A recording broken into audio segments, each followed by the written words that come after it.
Actually, I don't. Good afternoon.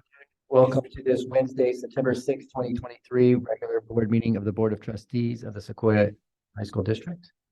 Hereby call to order.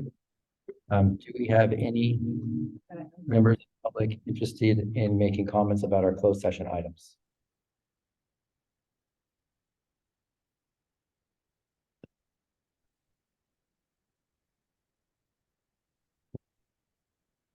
There are none. We'll wait 1 minute and then we'll. I think it's me, but I turned it down. Is it someone else? I think yours is. It's me.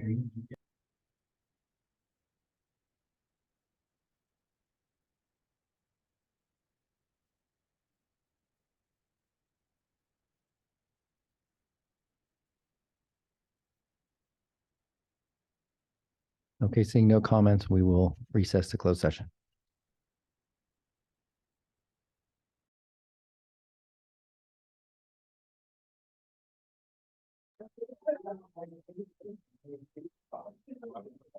Good evening. Welcome to this Wednesday, September 6th, 2023 regular board meeting of the Board of Trustees of the Sequoia Union High School District. The meeting was called to order at 5 p.m. and then we recessed to closed session. At this time, we will do the roll call. Student trustee Agarwal. Present. Student trustee Yuryev. Here. Trustee Nori. Here. Trustee Koo. Here. Here. Trustee Dubois. Here. Vice President Stevenson. President Ginn. Here. A quorum is present. Okay, thank you. Next is approval of agenda. Does anybody have any comments or anything about the agenda? Okay, do I have a motion to approve the agenda? Thank you. Second. Second.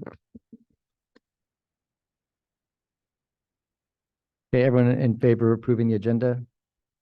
Aye. Aye. Okay, agenda is approved. Thank you. Next is a report out of the closed session items. The board took 2 actions in closed session. By a vote of 5 board members in favor, 0 against, we approved settlement 2022-2023-6. And by a vote of 5 board members in favor and 0 board members against, the Board of Trustees approves the readmission of student for expulsion case number 2021-2022-1. Okay, and next we have special recognitions.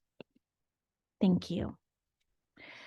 We do have a very special recognition tonight. Someone that's very dear to me for my former role and has served as a project manager for the district for how many years? 6? Almost 7 years. So I just like to, of course, when we recognize employees, it's always fun to reach out to some of their coworkers to see what they may have to say about them. So one of my favorite projects with you over the years was during the COVID-19 pandemic. I remember walking with you through all the classrooms district-wide to measure occupancy. While walking through every classroom, I got to know you. I learned about a couple of your hobbies, including your love of bike riding. So fun fact, like you bike to work almost daily? Almost daily, yes. Including your love for biking. I also learned that a majority of your school projects that you oversee have to occur over the summer, thus making it hard for you to do vacation with your family during the summer months. So what I remember from the ventilation project from COVID is us doing smoke tests in classrooms, making sure that the fans that were installed in the windows were sucking the air out and how we were going to measure that. So we definitely both became masters of air circulation during COVID. And then the famous air conditioning and electric upgrade that we are currently in, I I will vocalize that I'm very disappointed that you are leaving before you are retiring before the completion of that project, but I bet you will be back. And all the turf replacements that we've done. We've had a lot of very special projects. And then also another person, perhaps Walter Hobb, says Jay was and is an architect that became a project manager.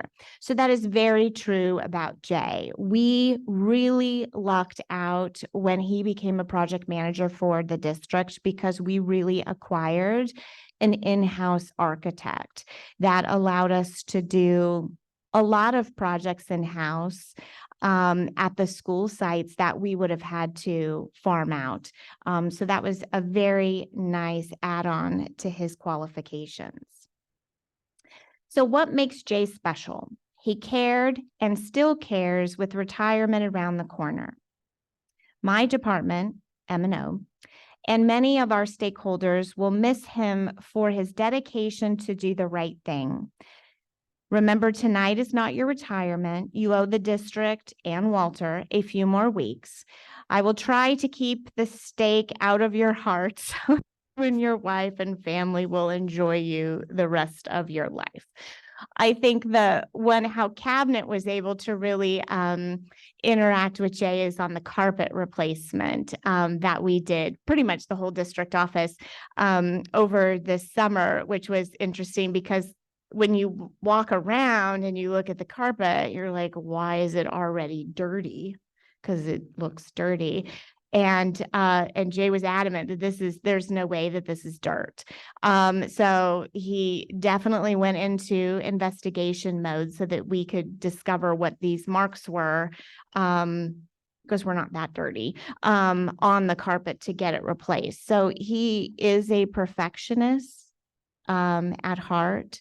I have come to know him as an expert in his field and very much a thought partner on solving some of the very difficult projects and all the planning that we did to go after the bond. So I'm very thankful for you, Jay Newman, and I would like to recognize you tonight.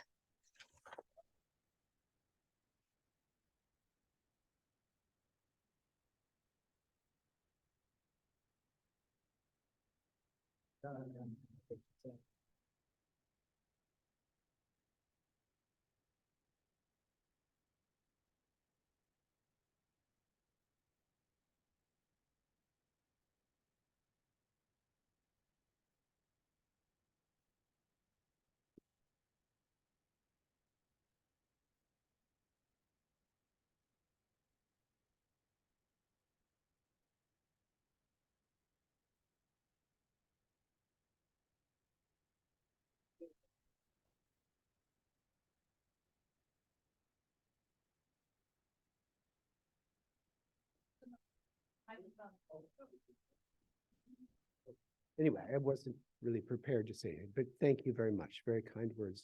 This has been the best job I've had. I've really loved working here.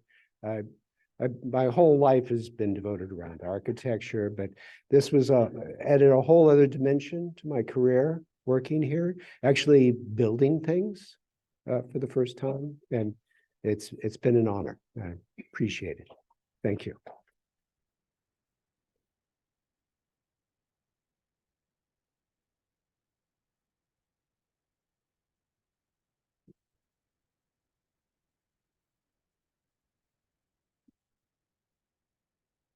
You're welcome to stay as long as you like, and you're also free to go whenever you like as well. Okay,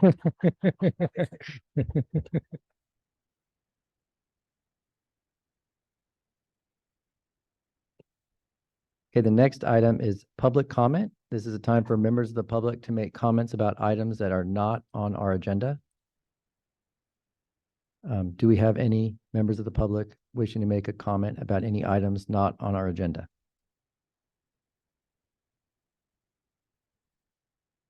Okay. Seeing none, the next item is Board of Trustees correspondence. It's a time for the superintendent or board president to report any items received that the rest of the board should know about, and there are none since the last meeting. The next item is Board of Trustees and Superintendent comments and committee reports. Does anybody have anything they'd like to share at this time? I wanted to remind everybody that Redwood Stay Together organizes a welcoming week, and it will be September 8th through 17th. I'm going to pass this out to you all. There's a lot of fantastic events going on in our community. At Sequoia High School on September 14th, there's a parent cafe. There's a Know Your Rights workshop at the Fair Oaks Community Center, and something that I'm going to be attending that sounds good to me on September 12th at the Shan Zuckerberg Community Room, a documentary screening on the Donut King. And it's a story about welcoming immigrants and supporting small businesses. So that's at 5:30 to 7:30. So anyway, I'll pass this out to everybody up here. And then I wanted to thank Shawnee. She went with me to Carmont High School. We visited Shelley Bustamonte's students offering support group. And it was really great to hear from students and to see the new Wellness Center. What a great space. Thank you for giving her that. And I also wanted to mention, sort of related to that, Amy and I will be meeting with Belmont Redwood Shores.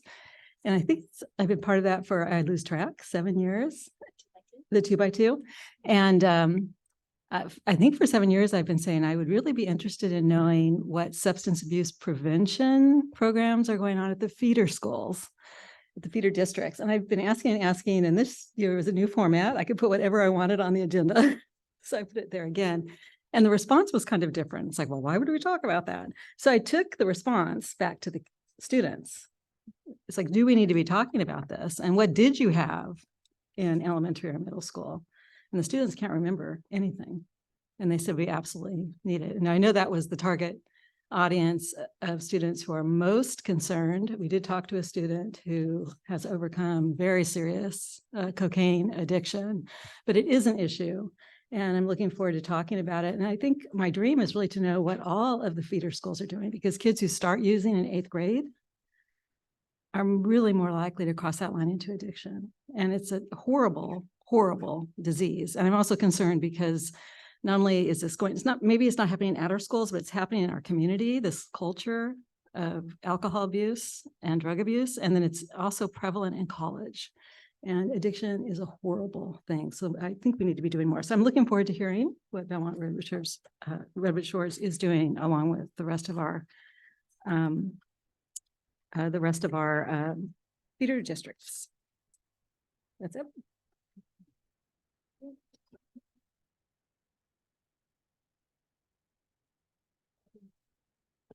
I wanted to share that I went with Carrie to Carmont. I'm not going to talk too much about it, but I was very impressed with their students there, as well as sharing their story. I know in the county, we do a lot around lived experiences academy and how that could be a part of healing and treatment and support. So I'm as well as prevention for a lot of our students. I also wanted to share that tomorrow we will have our meet and greet in East Palo Alto. Is open to anyone. A couple of years ago, we did it at Tide. My hope is one year to do it at somewhere in North Fair Oaks. And people are excited about that. Just wanted to share with our superintendent sent our email. We did get a response. Unfortunately, Simone, I don't know. I thought I looked at your calendar, but so I made a mistake. I'm putting on the same day, but I had already advertised it. So we broke it up in 2 sessions, one at 5 and one at 6. But it sounds like people want to meet you, Crystal. So I know you can't do one-on-ones with everyone, so it'd be nice some other way. So I'll be open to organizing something else.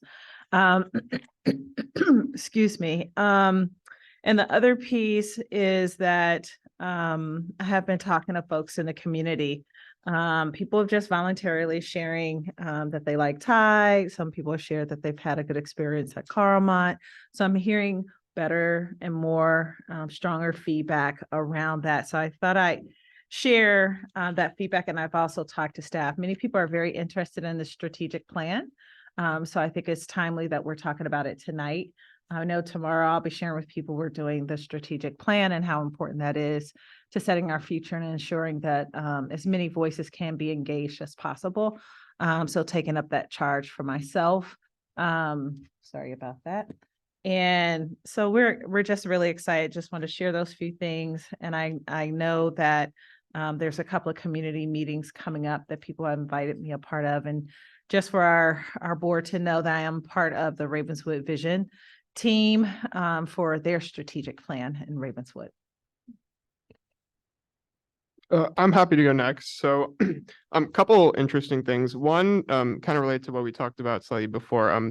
Our state senator Josh Becker had a town hall on August 31st regarding fentanyl epidemic, and I learned some interesting things. Like I didn't know that in San Mateo County alone that there were 134 overdoses in 2021, and that nationwide 14 to 18-year-olds, which is our target demographic, accounted for 94% of fatal overdoses. So I think, it was interesting to hear like how this is quickly becoming a problem that affects, really people in our high school, and students who we serve. And we talked a lot about how, the ease of access of these drugs really makes it difficult to control, and how easy it is for people in high school to acquire fentanyl, and how it's hard to tell and to get these drugs tested. So they talked about the importance of Narcan. And I know that's something that our district has done a good job of making sure it's readily available to prevent overdoses. Other than that, the only other thing I thought that was interesting to share is some of the bills that I've been paying attention to in our state legislature, specifically one regarding child trafficking did eventually pass out of the appropriations committee. So hopefully it'll make it to Newsom's desk to be signed into law. Thanks. So today was the last day of my college admissions advising class that I've been taking all summer through UC Berkeley Extension. And like any good student, I get super productive towards the end of the class. So that's all I've been focused on for the past 2 weeks. But I wanted to highlight our capstone project was to independently assess 5 college applications and then meet as a college admissions team to finalize our decisions. So my team of 5 people aligned on 4 out of the 5 candidates, but then we were hotly debating the last applicant. And I thought we were going to get into a room and start having to do the vote, raise of hands. But then I decided, hey, maybe I should throw out an alternative, which was to defer the student with rationale and reasons why. And so we avoided this 3-2 kind of stalemate thing. And we aligned on that one too. So that was very interesting. It gave me a good understanding, this course gave me a good understanding of what our students have to go through in this process and how our counselors need to support the process, and also what role independent education consultants play. And I interviewed a few rising 10th graders as part of this class. And it's interesting that they want more guidance during freshman and sophomore year. Obviously resources are kind of strained, right? And so we have a tendency to focus more on junior and senior year, but sometimes the freshmen and sophomore are also trying to think, what is this all about? I'm not really sure. Is there anything more I should be doing now versus waiting until later? So that's something to think about. And I also want to thank all of the administrators, counselors, and teachers who support our students on that journey of applying to college, because there are so many moving parts. It's really amazing. So that's my update. Thank you. Crystal, did you have to report anything? Thank you, Carrie, for reporting on Redwood City Together. I did not have any other committee meetings during the last 2 weeks. Next is the student trustee comments. So these past couple of weeks, we've been getting ready to advertise the Student Advisory Committee, developing a flyer, and getting the school contacts to send out to activities directors, counselors, and everything, so that we get a really broad amount of perspectives and just a lot of different viewpoints on the Student Advisory Committee. We're also both really excited to go to CSBA. And yeah, we've been getting ready. Yeah, like Jacob said, we've really wanted to make sure that there's no miscommunication in terms of the SAC being open to as many students as possible and really getting that broad variety of student voice. We are also trying to go to the education conference and hopefully make it there and kind of be able to participate in that. Another thing that was kind of brought up to me over the past couple weeks by students, I'm a senior, and so that means that one of the requirements for graduation is completing a government and economics course. And I know that at Menlo Atherton, a lot of students end up taking those courses online because there isn't an offering of AP Gov and Econ, and that can often be like a significant personal expense to those students. So I think that's something for the board's consideration in terms of the course offerings that we do have at schools, and when we don't offer certain courses, what that means financially. Thank you. Okay, thanks for those comments. Next are any comments from the Sequoia District Teachers Association?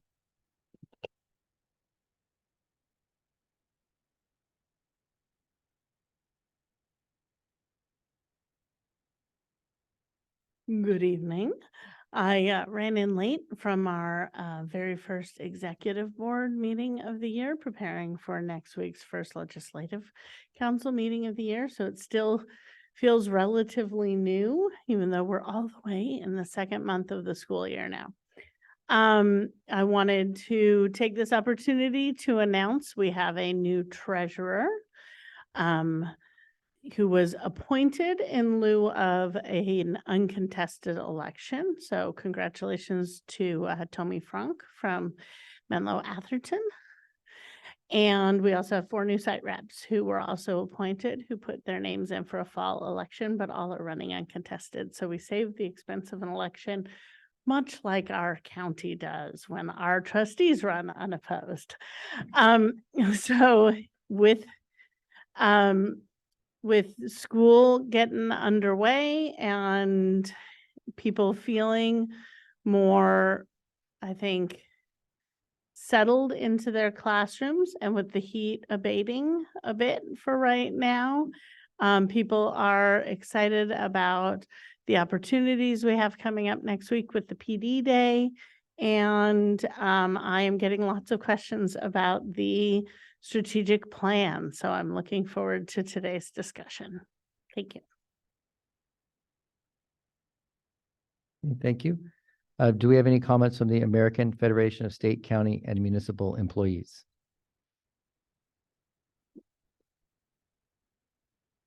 Okay. The next item is approval of the consent agenda.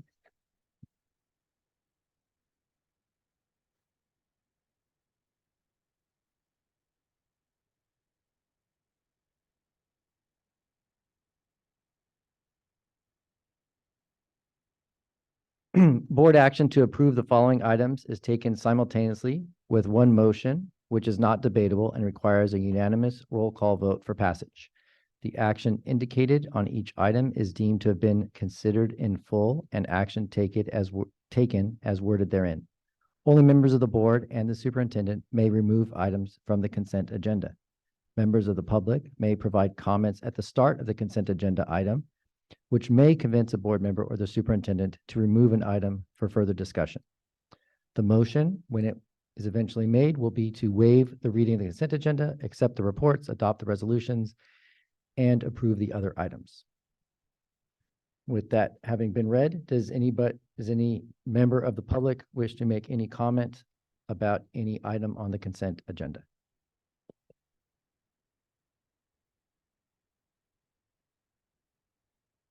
Okay, seeing no comment from the public, does any board member or the superintendent wish to remove any item from the consent agenda?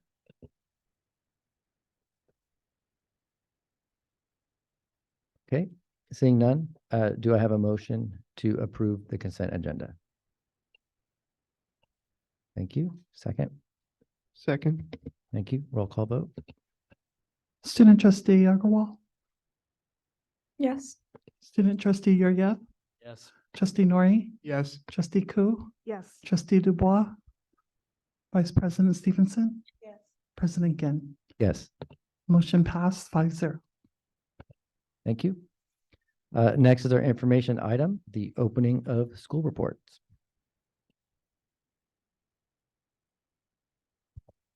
Good evening, Superintendent Leach and members of the board.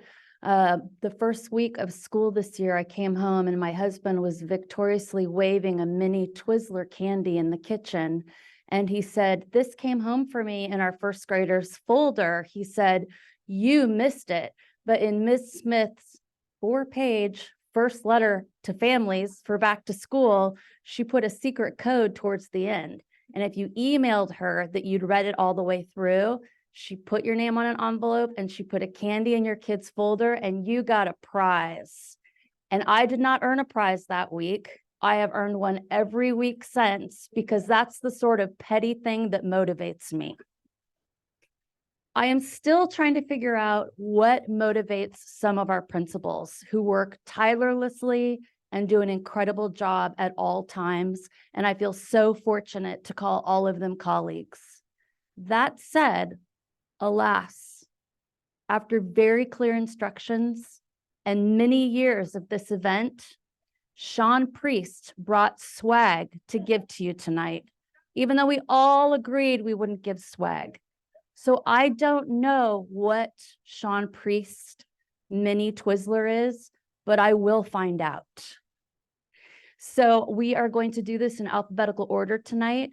And we're going to have the adult school go under Sequoia Union High School District Adult School, which means that we'll start with C with Carlmont. We've asked them all to keep their comments to 2 minutes.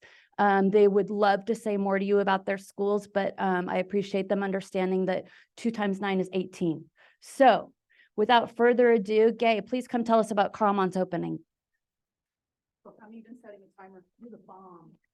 Twizzler. Yeah. Okay.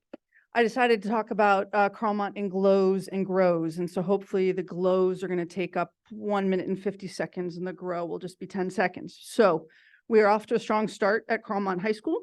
We are 2,367 students strong and counting. We have 205 staff, 142 of certificate members, of which 14 of them are brand new. This year, we launched a brand new CTE digital film course, which is exciting. We opened our wellness center, as Carrie mentioned.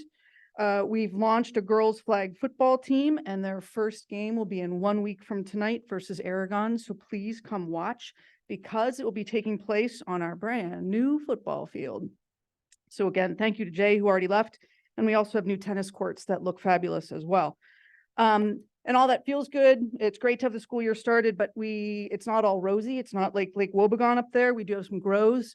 This year was really hard for staffing. It was a challenge. We've all read in the newspapers about teacher shortages, and we felt it keenly this year when we were trying to recruit at Carlmont. I'm very excited about the staff that we do have, but we do still have a 0.4 opening at Carlmont, and we're into our 3rd week of school. So bottom line is, if any of y'all know anyone, please send them my way. Carlmont is still a great place to work, and we're looking for more people. So I am at 1 minute and 29 seconds. Thank you.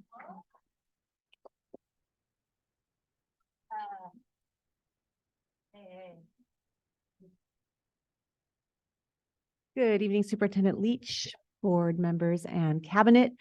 Tonight, we're going to share the power of 2, and I'm going to start with my favorite work wife, Veronica Miranda Pinckney, Vice Principal Extraordinaire.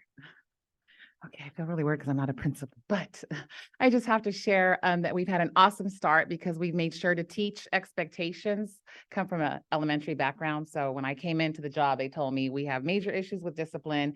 We have to do something about it. So I was like, well, you got to teach. You got to start from the bottom and teach the expectations how you want them. So we've had a lot of success with that. Having staff alignment. I love when I get students into the office and they're like, man, you're all tripping. Everybody's tripping this year. Like, why is everybody calling us out for the phones and doing everything in alignment? So we're really proud of that. Having students also know that we care, that we're teaching them these expectations because we care, really focusing on positive phone calls, telling the staff, please make positive phone calls home, build relationships with our families before you have to make those other unpleasant phone calls. And we've also worked really hard on attendance. Our go-to team is absolutely amazing, chasing down these kids, getting them there on time, and calling families, finding out the reasons why they're late. And we are also working really hard on building relationships with the staff. We just had a beautiful barbecue to end our staff meeting on really building those connections with the staff since they're working so hard. All right, thank you. And two more things. We had two alumni I want us all to be very proud of. One is Mr. Prakash at Sequoia, who's now my daughter's math teacher. I missed him by 2 days on that contract. He did an awesome job at back to school, and I was so proud I almost cried. And another alumni, Noelia, just graduated from UCLA pre-med. Before she does her post-grad work for medical school, she's at school teaching folklorico. And all the newcomers as a TA volunteer in the month and a half she has before her next schooling starts. We have two classified members the AFSCME should be very proud of who are working on their master's degrees, one to be a school counselor and the other to be a probation officer. And we have two CBO-based innovations that I'm very proud of. One is our Road to Legendary, which I consider super flex. Students wanted more opportunities to do things that were choice and part of the community. So they're going to learn how to swim. They're going to learn how to dance. They're going to learn how to cook and do many, many things on these 7 days of the year that we're being sponsored by our CBOs in the community. And then our community college and career consortium, because we are super dedicated to those students who do not go to a 4-year, but are equally important in their success to reach our goal, which is everyone has a career they can be proud of. And everyone definitely needs to know what it means to have these benefits that we all have: medical, paid vacation, and retirement. That should be for everyone. Thank you. Have a wonderful school year.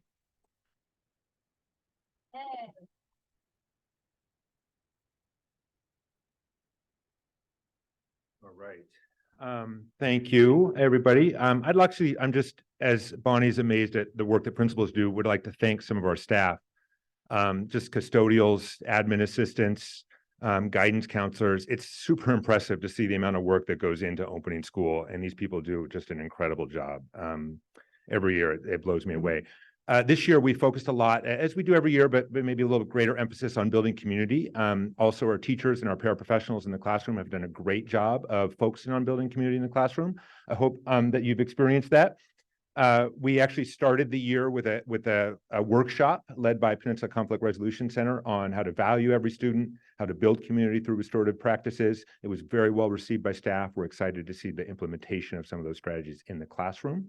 Also want to point out, and part of that community, I want to point out our librarian who does things like held a evening pizza dinner before school starts for all the students that come from our non-traditional feeder schools. So kids that don't know anybody come and meet kids the day before school starts at 6 o'clock at night and eat pizza.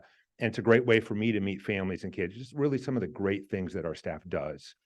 Also want to point out, I don't know if anybody saw in the San Jose Sunday edition of the San Jose Mercury News a couple Sundays ago, MA was featured on the front page. We have a mural going up. The exciting thing about the mural is that it was illustrated by a current student, Celine Chen. It's being put up by a former student, Jose Castro, and it's a commemoration and an honoring of the first ethnic studies class. And so it's something that we're all really proud of, and I think the district should be proud of. As I think our staff, when you come, it's huge, it's in the G Wing, you won't miss it on the PD day. Please take a look. I hope you enjoy it, and we're really proud of it. We're looking forward to a really another year of strong kind of programs and things that we offer, from leadership to robotics. We have new staff carrying forward the tradition of orchestra and jazz band, drawing and painting. There's a lot to celebrate at MA. I'm going to end with a student that walked in the library today and noticed that, wow, with a tinge of excitement, there's a lot of books to read here. And I just hope that students' excitement, or at least acknowledgement of all that there is to learn, is something that we all carry forward throughout the whole year. Thank you.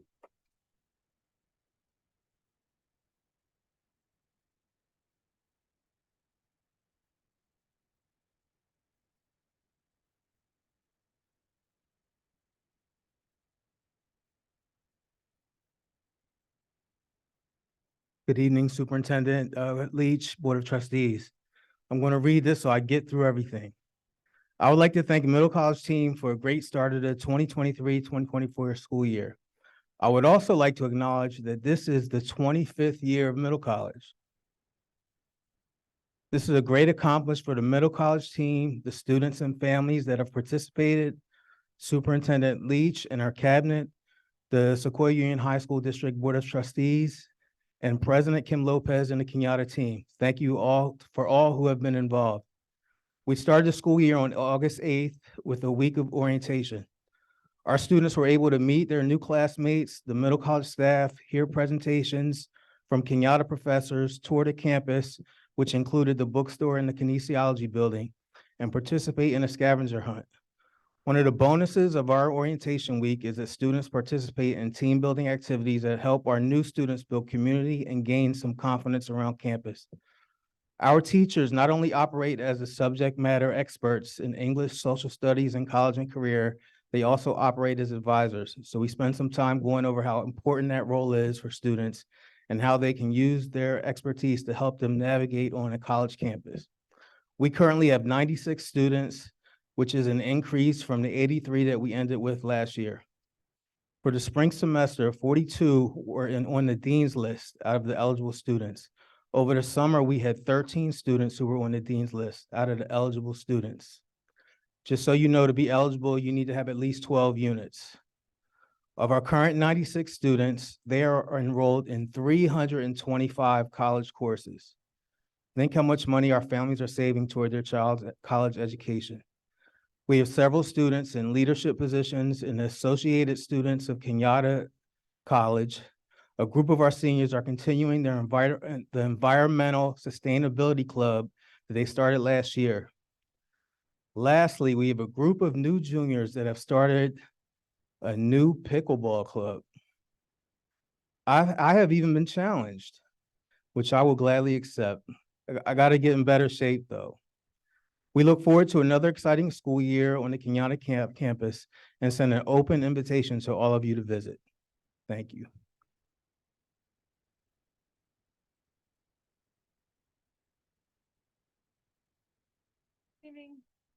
I wrote down notes because everybody else did.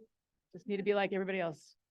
So we started out our year, my colleague and I went to Washington, D.C. and were honored with the Green Ribbon Award, which was really fabulous. And now we're going to be participating in a Green Strides tour. So inviting you all out if you've already received the notification, but we're having people from the Department of Education in Washington, D.C. come out and look at our program, which is pretty fabulous. So we're very proud of that. And then we do new student and returning student orientations. We've been doing tons of that, meeting with lots of families. One of the big things, and I hear a theme, is community. And we have done away with our discipline and behavior expectations, and we are moving towards community agreements. So that's a work in progress. It's pretty fun. We've done the staff and now we're working with students so we can really look at what they can own in terms of what they expect their behaviors to be on campus and in the classroom. And it's been really interesting. So that's super fun. I would like to thank Liz and Bonnie because one of the best new additions that we have on our staff is our parent liaison. And I'm just saying that because he's new and he's got a fire. I have amazing staff, but this guy is out of control. And I would just like to say that we had 14 students absent today. That is amazing for our school because we have a school of non-attenders and we're just very proud of what Pedro's doing. So Pedro Andrade, we love you and thank you for all you're doing. And thank you for funding this. And I can't thank you enough. It's really been so impactful already in our school. A couple other things that I'll talk about. I think I shared last year that one of the things that I love is sitting in my quad and hearing the classes clap for each other as students do presentations or talk or share. And so you sit in the quad and you hear classes clapping and yelling, and then it gets everybody else excited because they hear it. And now what we have is we have a group of young women that pull their chairs in during the lunchtime and sing. So you can come into the school at lunchtime and they're all in the corner and they're all doing it. And that's really fun because last year we decided to change the culture. Pandemic was really hard on our families. And we started with our leadership class. And I think I might have shared this, but you know, we had competitions between the staff and the students, and the staff were so intent on winning that we had a little conversation about that. But anyway, I have some great pictures of the staff just really wanting to win, but we love them anyway. So now you can come and hear the young women singing in the gym, and it's just really, really beautiful. So culture is great. Great start of the year. Yeah, and I'll just say sorry, but we were the first school that was fully staffed this year. So go Redwood.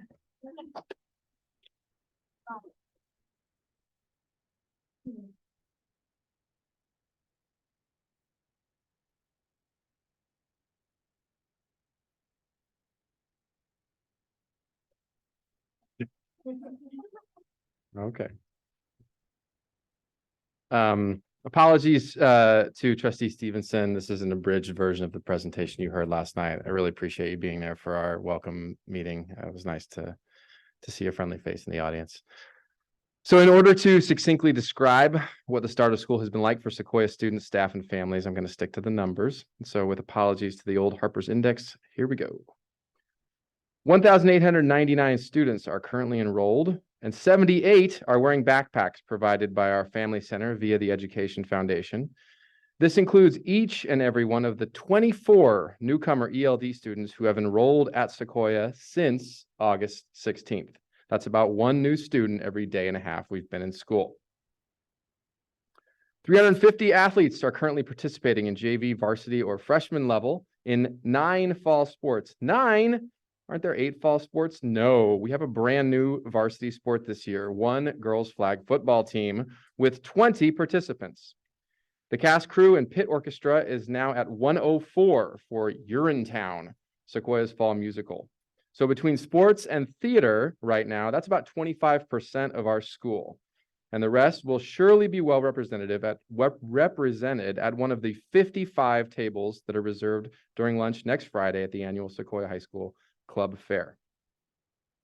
We started the year with 113 classroom teachers, 14 of whom are new to Sequoia.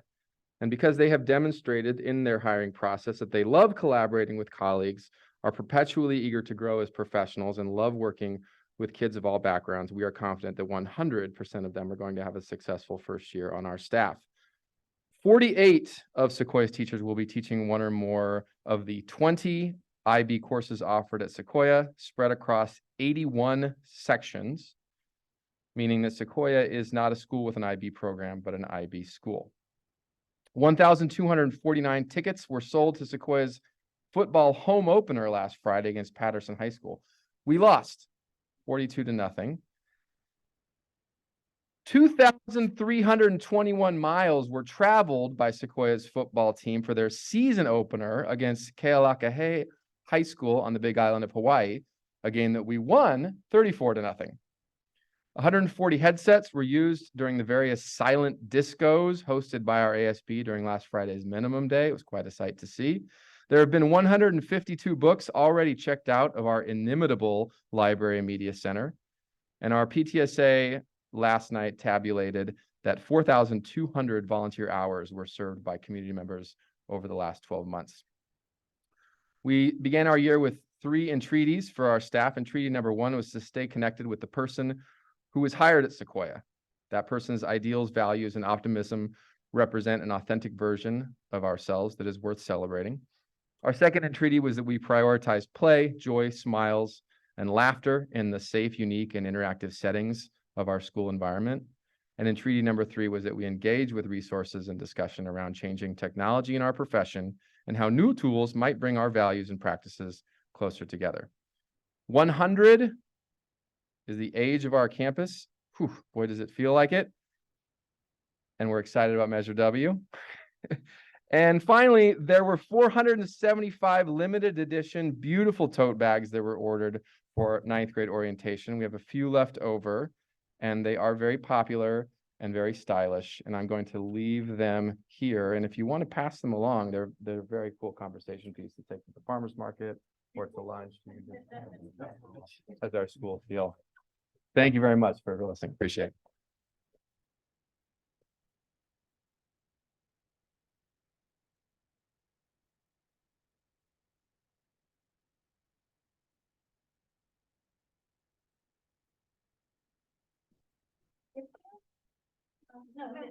Sorry, please, by all means. Yeah, good evening. First, I want to make a comment about my unfortunate choice of the outfit today. Has nothing to do with a very popular movie, which I haven't even seen. So anyway, back to the school business. If you ever find yourself longing for a glimpse of students exuding enthusiasm and happiness, you simply must visit our site. Our school community continues to thrive with a substantial enrollment across all our programs. Notably, our level 4 ESL class has seen remarkable growth with an initial attendance of 57 students. In fact, it was so bustling on the first night that we had to perform a chair rescue from the deep abyss of our basement. Luckily, we were able to redirect a few students to an online ESL class, but we still have long wait lists for our evening ESL classes that do seem to rival the line at the latest iPhone release. Briefly about new initiatives in our school: a bridge class in collaboration with Cañada College, a guiding light for students transitioning to community colleges. Job Train has been enlightening our students about numerous vocational programs, and they set up some hours on our premises. Renaissance has provided workshops on entrepreneurship. We are in the business of nurturing future moguls.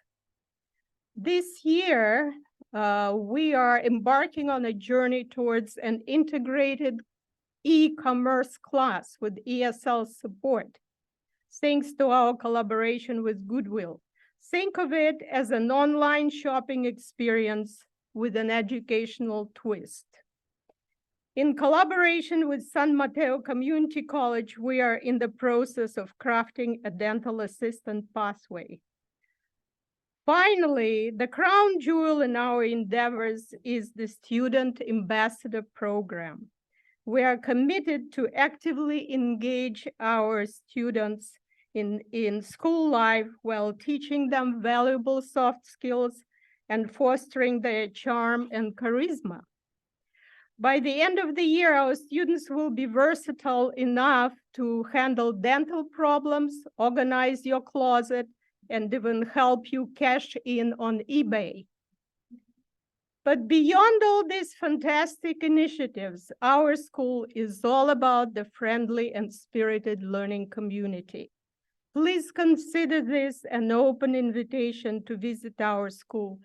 Rest assured, our students will make you feel respected, appreciated, and loved by default.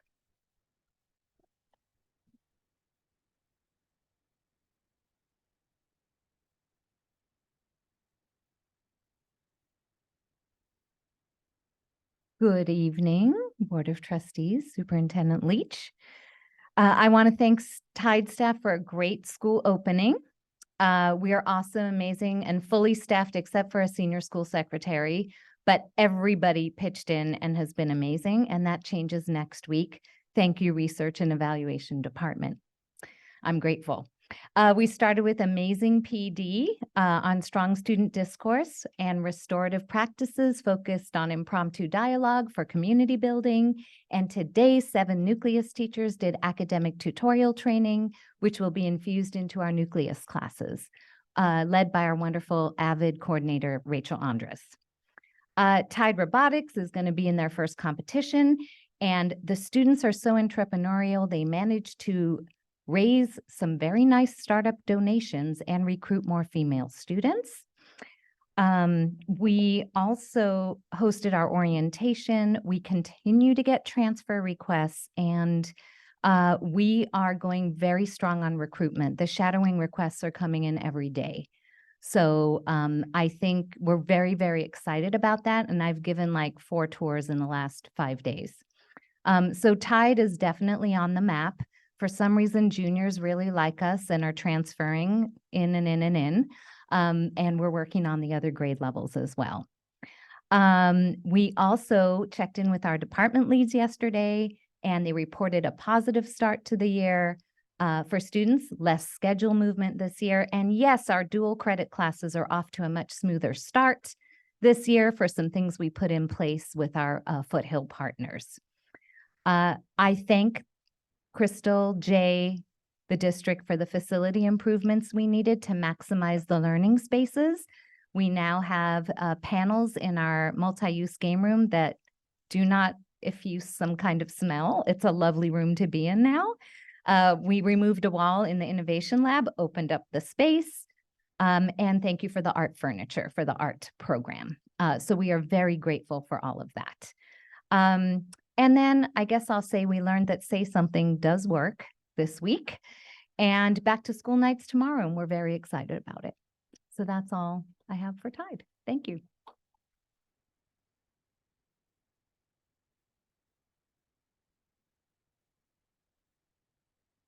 Hello, good evening. The shortest person for the final presentation. All right. At Woodside High School, everything is just hopping, literally. We have a brand new chemistry teacher burning things up on the very first day. I knew I had a good hire when I walked into his classroom. Yesterday, all 4 of our water polo teams swept with victories over Aragon. Last week, we already kicked off with our back to school night with a record number of parent and guardian attendees under a Technicolor sunset sky. And the vibe there was parents were saying, I wish I could be 16 years old and come and be a student here. That's got to be one of the highest compliments. Our theme this year is embrace. I was a little nervous when the students chose that because I could just see all of the, assault charges, embrace. So with a little distance, but full on embrace, but embrace in that literal and figurative level of just embracing opportunities, embracing risk, healthy risks, and embracing one another and our differences to find some commonality. I'm really excited that we started the first week. Our first Friday was our senior sunrise. If you all remember, 4 years ago, in 2020, all of our seniors started in distance learning. And so to symbolically start their first days of school with our senior sunrise, it was really special. Again, a record number of seniors who came in the dark, in the twilight, in the dusk, I should say, and wait for the sun to rise with their closest friends. There was something very, very special and celebratory about that. So both on a very symbolic level, new lights, new beginnings, and new opportunities for not only our seniors, but the entire school year for Woodside. We have a new partnership with our 4 U.S. history classes and Kenyatta College. We have a dual enrolled U.S. history class, and we're really excited about that opportunity and giving our students a chance to earn credits in an at-level comprehensive course. Other new things, we are going to be sponsoring and hosting Cal Games. Our robotics team has already gone to the national level, but now we said we're going to open up our campus to 30 plus, however many teams from the area, and we're going to open up our campus to host a huge robotics competition in October. Last week, we defeated Overfelt in the east side part of San Jose, and I always celebrate that chance that our kids can go into other communities.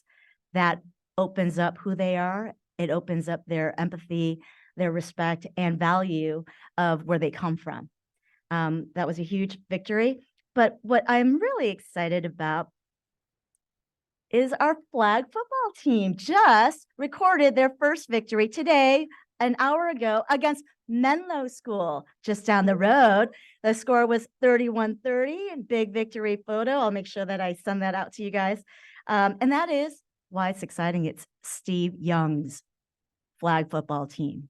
Steve Young as in the 49ers. And I know I'm going over my time, but I wanted you all to do something participatory.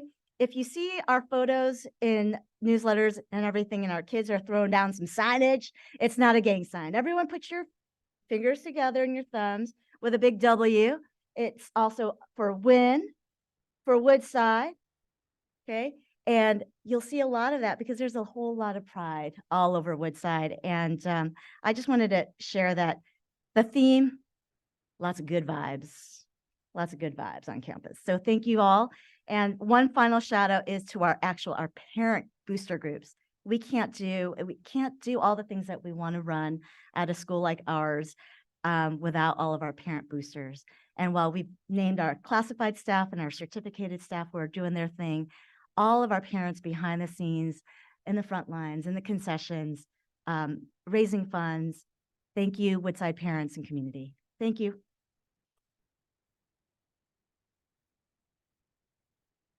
All right. Thank you so much, principals, for your opening of school reports.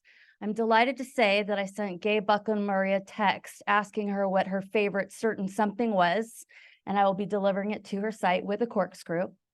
And I am less excited to report that even though I love them to pieces, Woodside and Sequoia High School came in last. And actually, Karen, you spoke the longest, but I gave a 30-second penalty to Sequoia for bringing swag.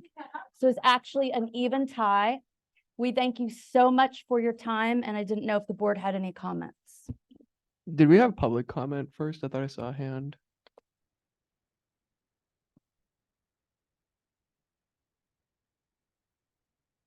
I didn't do it before, but we can do public comment now.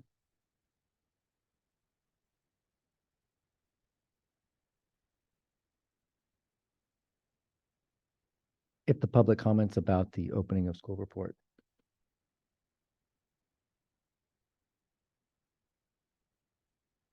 So I see a hand raised. If it's a comment about the opening of schools report, then we could hear a comment about the opening of schools report now. Why don't we just let him speak and see what he has to say?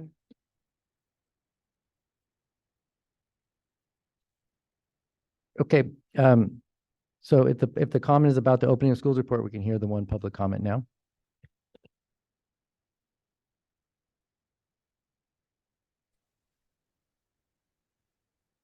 If the public comments are later, I'm happy to wait till later, Mr. Jen. I was just, commenting on the email that I sent you earlier. So whenever there's an appropriate time for public comment, I'm happy to wait. 60 seconds is all I asked for. Okay, go ahead. Great. So I love the comments from Sequoia and Woodside as it relates to the girls football team. My comment that I sent to Mr. Jen earlier today was the fact that MA doesn't even have a girls flag football team. And my question is why was that not offered at MA? And I offered, have talked about who it was and was told that it was the site administrator. But the girls at MA, there's a huge population that want to play girls flag football. We have plenty of money at MA for boys football. I know because my son's on the team.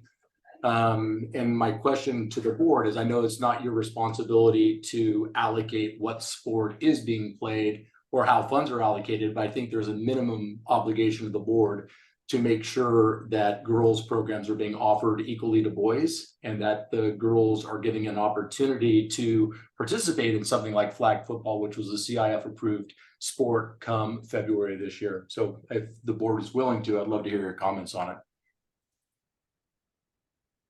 Okay, thank you for that comment. As I wrote to you, that'd be something for you to bring up with your site administration. And in the information item about the opening of schools report, it would not be a time for the board to give direction, and nor do we give direction about individual extracurricular activities at any specific school site. So that question would be a question for your site administrators. So this will be a time for any board members if you want to make any comment about the opening of a schools report. Just say it was exciting and inspiring. So thank you for all you do. We know it's really, really hard to open schools, whether it's a small school, an alternative school, or a gigantic comprehensive. It's a lot of work. So thanks for what you guys do.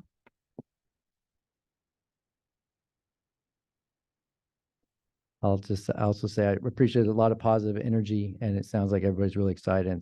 And from our perspective, we don't often get to hear from all the school sites, and hearing all the positive energy and the good start to the year was great. So thank you, everyone.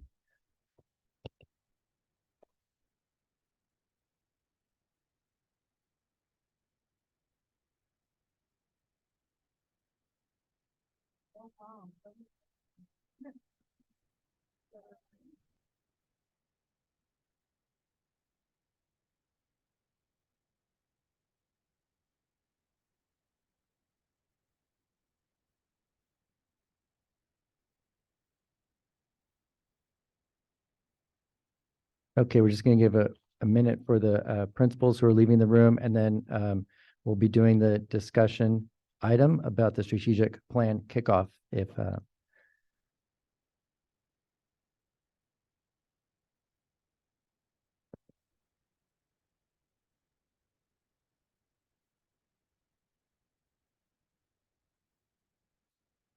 Okay, item 13 point, oh, that's the wrong item. Not only did I say good morning an hour ago, I need to flip the pages, couple pages over. Okay, so tonight, this agenda item is a discussion item that we have, and it is our strategic plan kickoff. So last board meeting, 2 weeks ago, we had a presentation on we are embarking on, what our strategic plan and process would look like. It's actually quite different than I'm sure many of us have participated on strategic plans. We know it's often a regular plan that is done in school districts, but I'm very excited and also hopeful about the document that will be the result of very, very intensive community engagement over a long period of time, which we are really condensing to try to line up with our LCAP years. So I would like to invite Matui to the podium from Performance Fact to do our introduction and strategic plan kickoff.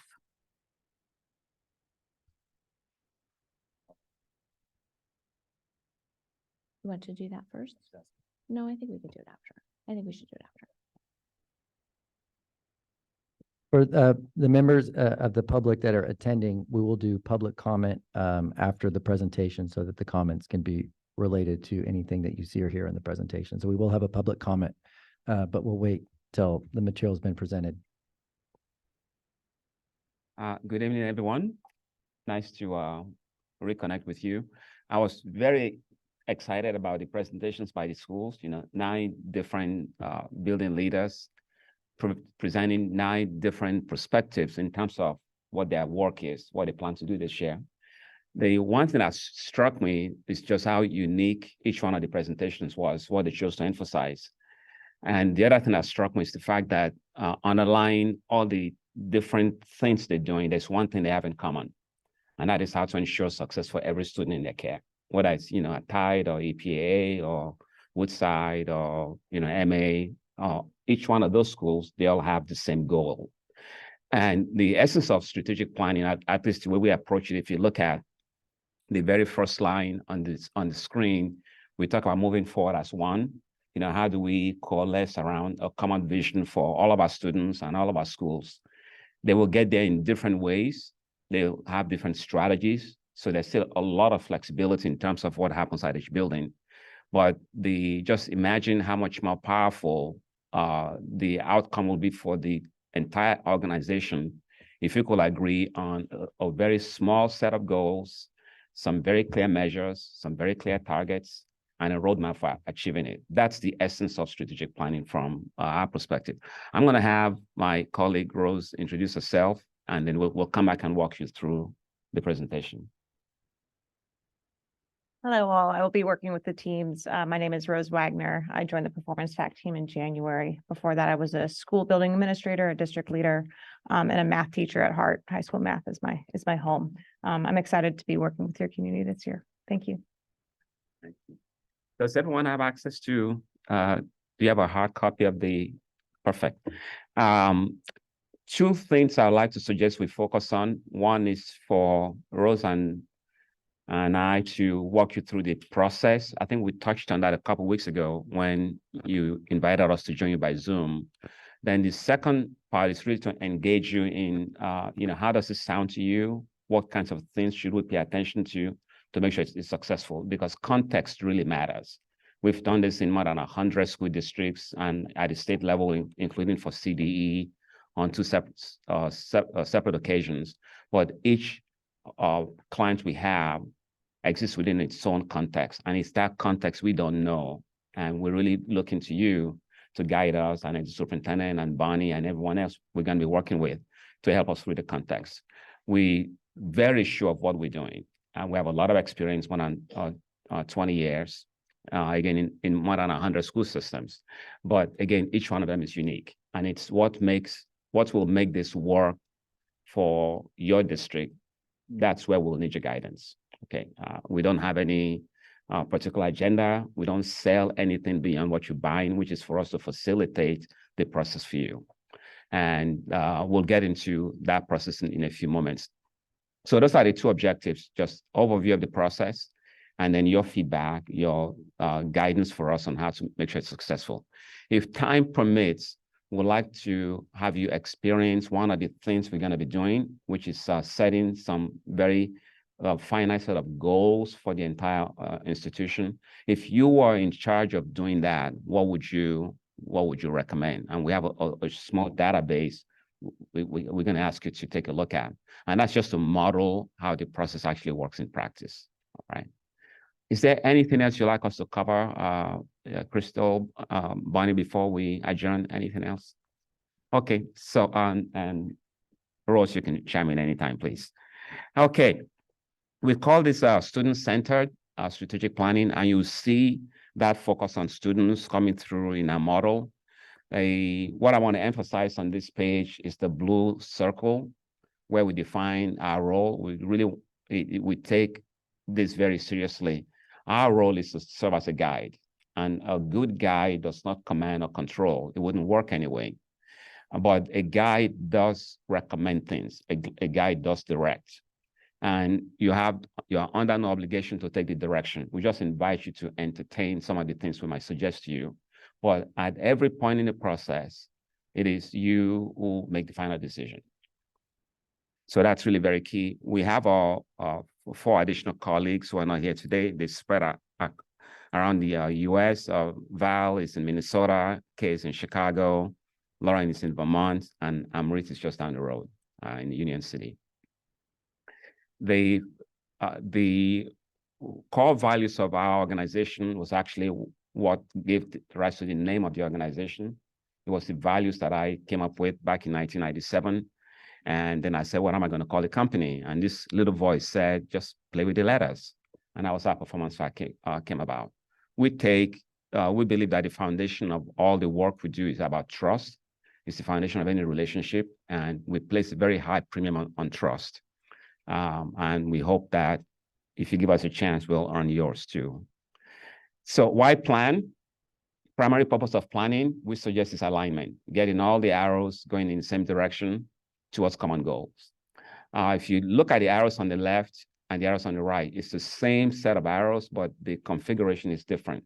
So if I'm the chunky blue arrow that's going southeast, through this process, the goal is not for me to give up my chunkiness, but rather to align that with where we all want to go. And you cannot make that happen without involving people in the conversation about where we want to go. So we utilize a bottom-up approach that invites a lot of conversation with as many diverse groups as possible. And those groupings are organized in a series of teams. Many of these apply here. At the center of all the teaming arrangements is the core planning team. It is the most diverse of all the teams in terms of representation.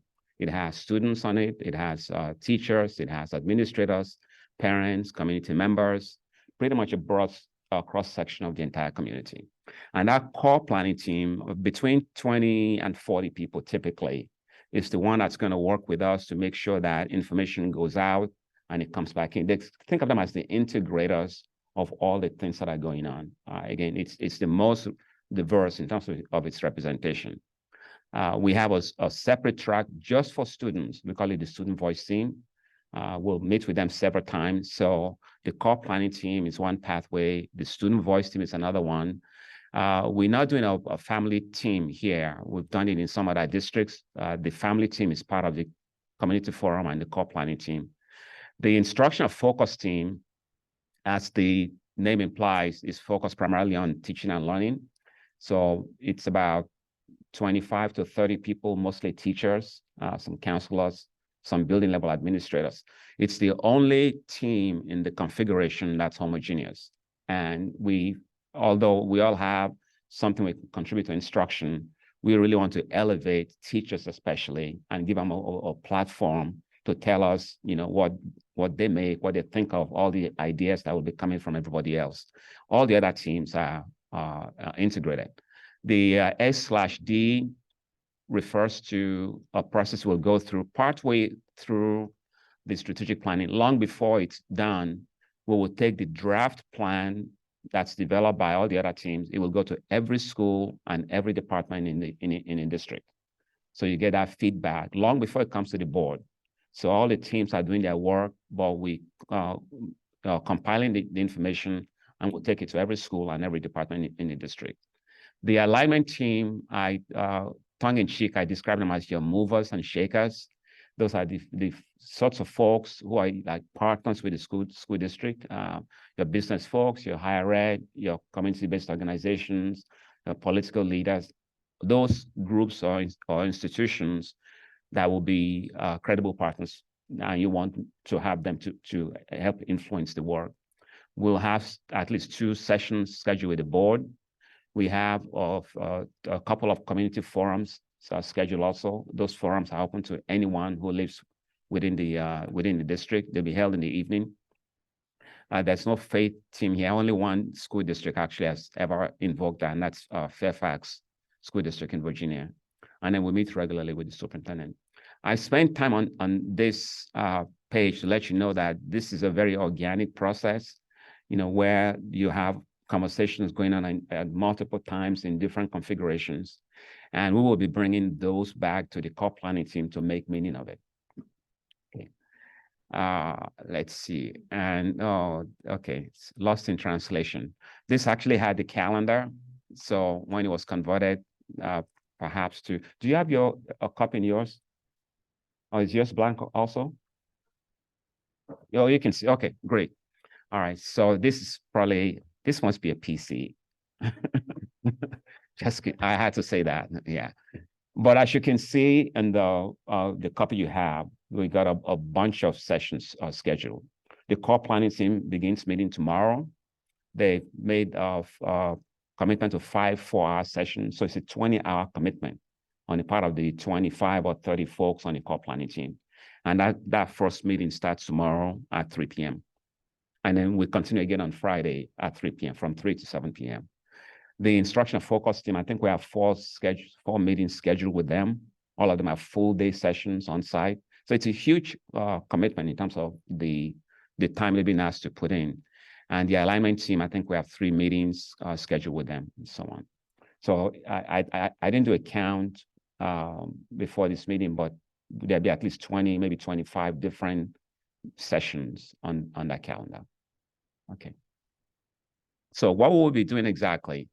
Well, it's the planning process. It's very basic one. It basically says, figure out where you are right now, where you want to go next, and how you're going to get there. That's the essence of it. And we break it up into these 3 blocks.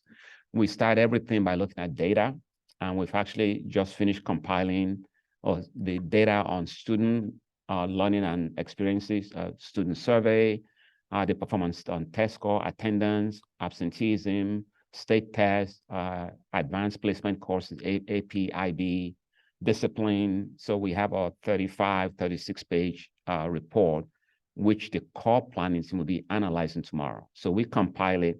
We don't tell you, we're not the only meaning makers. We bring the data to the conversation also, and everyone gets a chance to process it. So tomorrow we'll be looking at the data, analyzing the data, and if time permits, also doing what we call the discovery process, the root cause. And then ultimately, the output is the solution column, and I'll say more about the solution in a few moments. So our session tomorrow is on the first 2 blocks, and we might be able to, by Friday, we'll be able to start working on the solution with the core planning team. So what will the solution consist of? This slide comes closest to what will be in the finished document. Okay, so if you want to get a feel for what the plan will consist of, this sort of summarizes it. The order of the three circles is really very key. It's a very common mistake that you see in most strategic plans where we conflate ends and means. We suggest that the only ends that matter will be outcomes for students. So that's circle number one. What do we want for kids? And we have the conversation as a collective to figure out what our mission, vision, core values, or promises to students, what the portrait or profile of a graduate would look like, what goals and targets and measures we want to put in place for kids. So you notice on that circle number one, it's all about students. Once we've done that, then we can go to circle number two, which is about instruction. And we elevate instruction higher than anything else that the adults do, because the real magic is what happens when teacher, student, and content come together. All of us have a role to play. We have opinions, but ultimately the most important adult, the two most important adults will be the parent and the teacher. And once the kids come to our school system, once the students come in, the most important person in our view is really the teacher. So that's why we elevate circle number two a little bit separate from circle number three, which is why the rest of us comes in.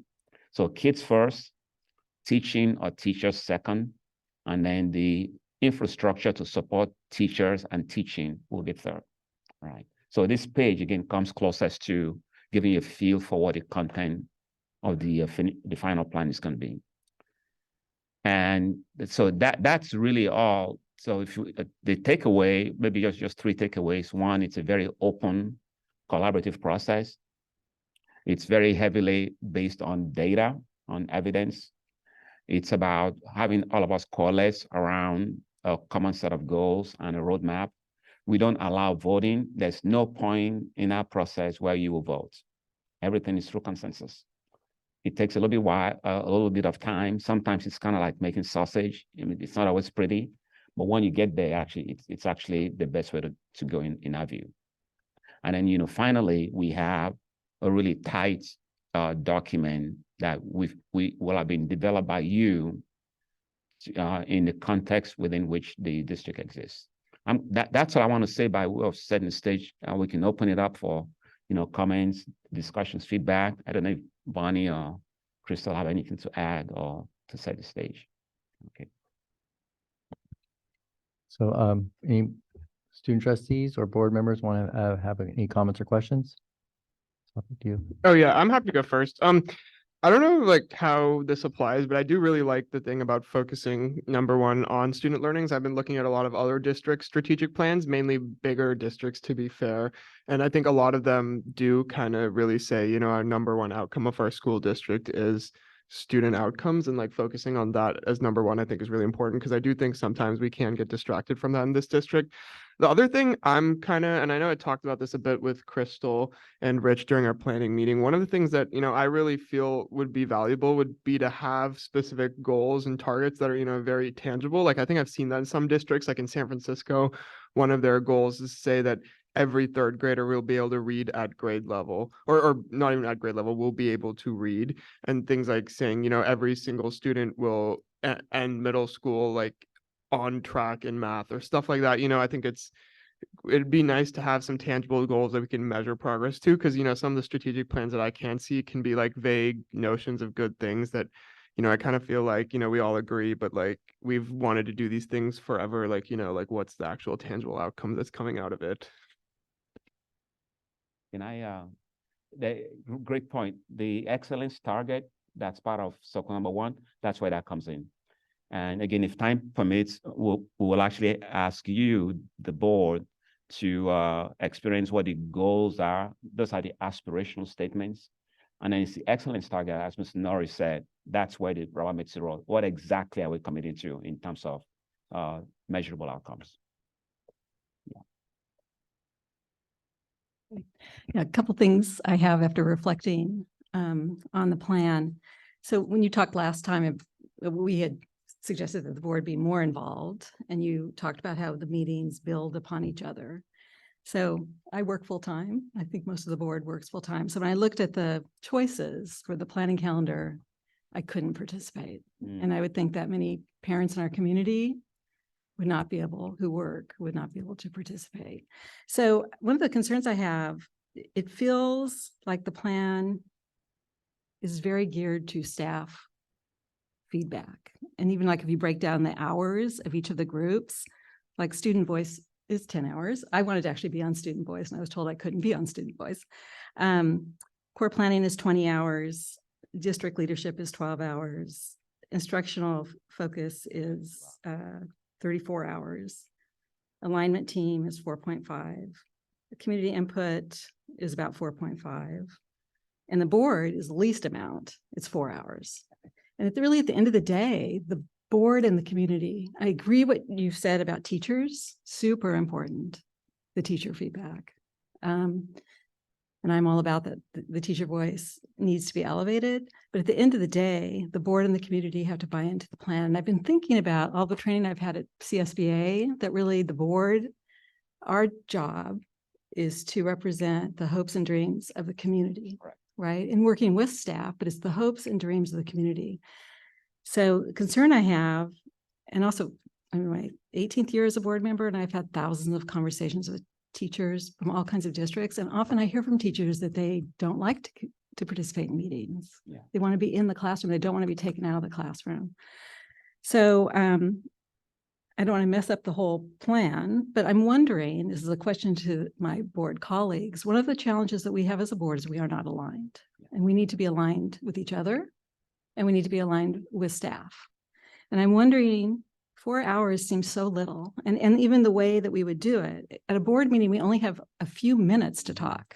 And what we need to do as a board is we need to have deep discussion, authentic discussions with each other, and we need to iron some things out. And I think we need, I mean, ideally we need more than a full day, right? I mean, I think actually what this board needs is 20 hours, which I don't think we have time to do.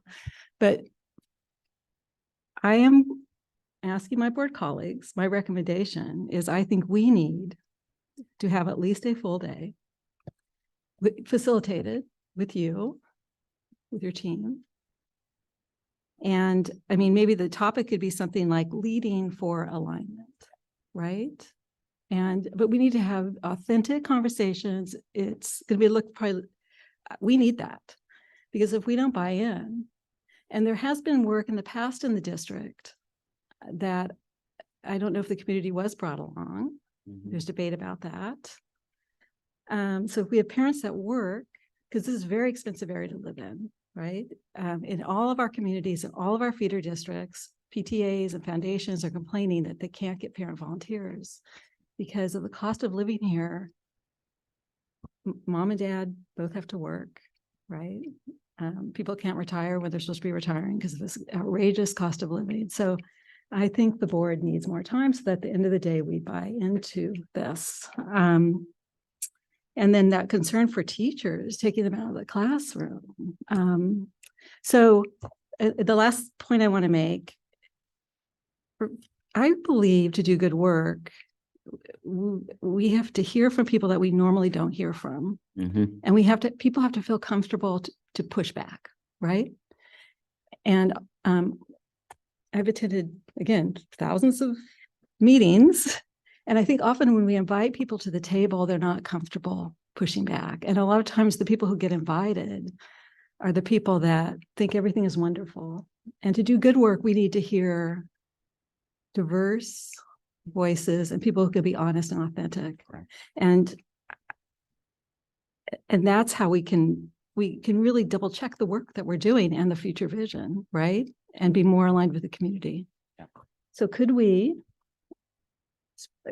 would you guys be interested in having that type of meeting where we try to become more aligned, right? So that we're not going off. It doesn't matter. It could be a beautiful plan. If we're not aligned and we're not going to be leading for alignment, this is not going to work. Yeah. Would you guys be interested in spending more time in a facilitated meeting where we can dig deep? Yeah. I'm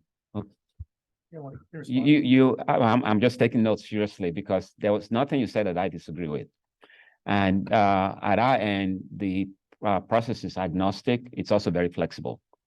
I love the idea of some focus work with the board as a board, if you choose that. In fact, I'm thinking of Yakima, you have I think you have their sample plan. The mission, vision, core values piece, and even the portrait of the graduate was the board that led that.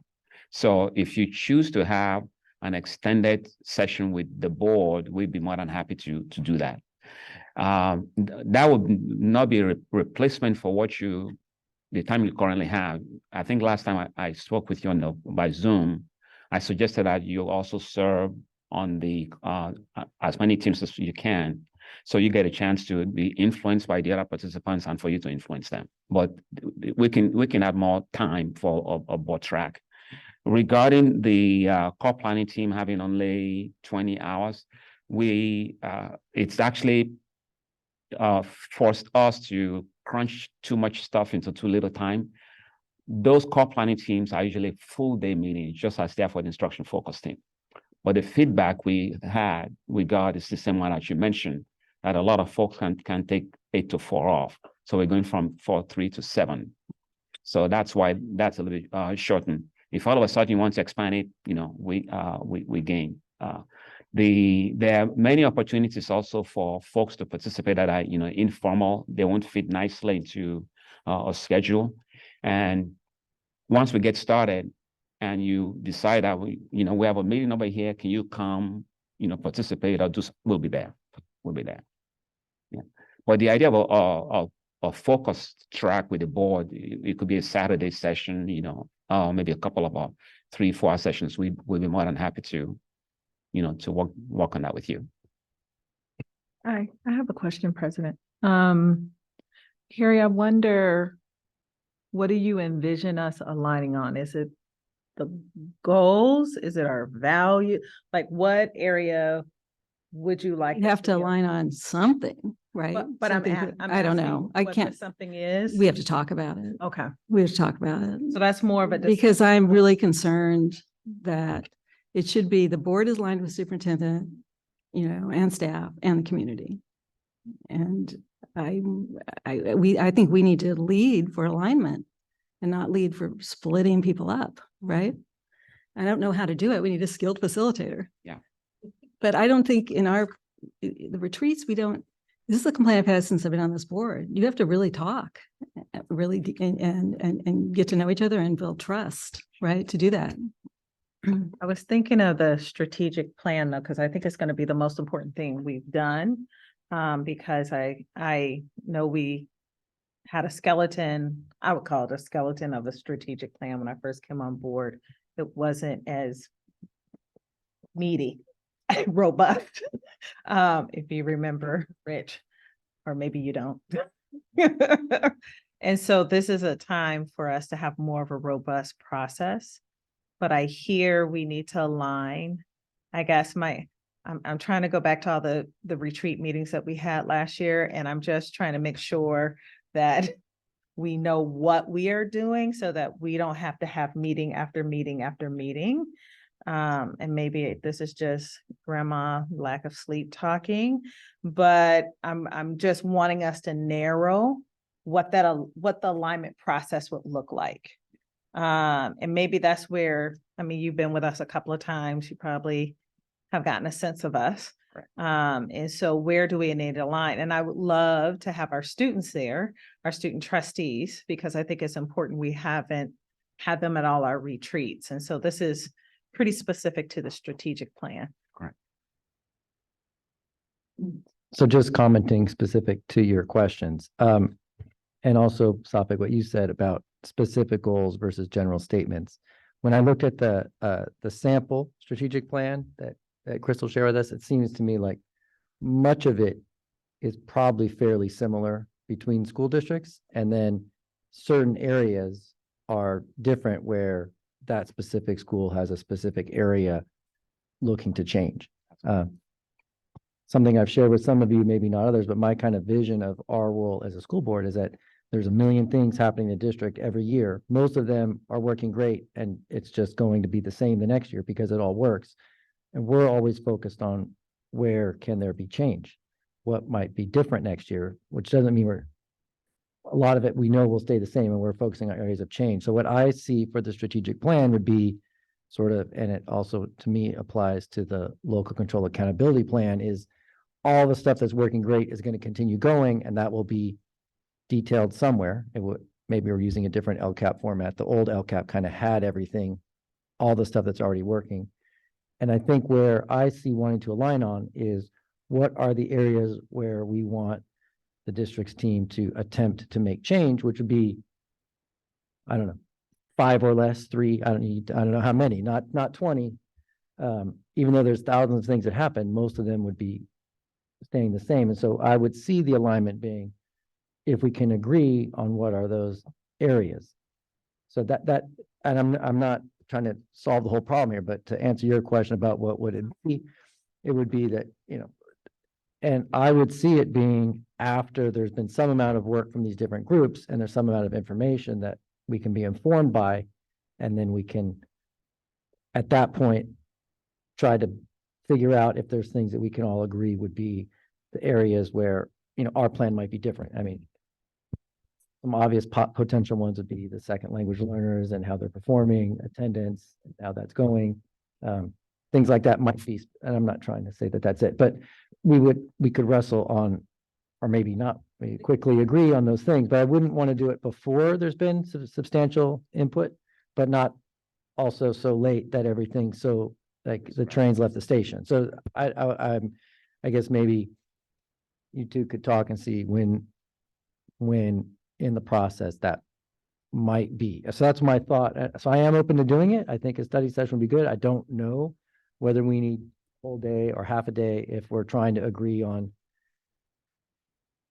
3 or 5 specific things potential. And I'm just kind of guessing that from having looked at the plan and seeing what appeared to be maybe specific to that school that would be different from other schools. I don't know if you want to comment on that. That's really the way to go. The decision for the board would be, do you in Washington State, they have a policy governance structure whereby the board specifies some broad policy conditions or guidelines, and then gives it to the superintendent to go figure out the details. Okay, California doesn't do that, not across the entire state. You have 2 choices. If there's some areas where you really feel you want to lead, sort of set up some guidelines or guardrails for the teams before they start, you could do that. But I agree with you, Mr. Ginn, that you don't want to get so detailed that those teams feel like, the board has already decided. So, at this stage, with the core planning team starting tomorrow and then the instructional team starting in 2 weeks, and I think we have at least 2 or 3 board members on some of those teams, I would suggest that we let those teams get going. But before they go too far, let's schedule some time, a work session perhaps with the board to say, this is how things are evolving. And, so you bring your voice into it. You get to influence it before it goes too far, and you get to be influenced by the work that's evolving. And we can do a 2 or 3 hour, work session very productively. Yeah, I wanted to add that. I think that makes sense because I know last time you were saying that it'd be ideal if someone from the board were consistently at the core planning team meeting so that they kind of see the whole journey.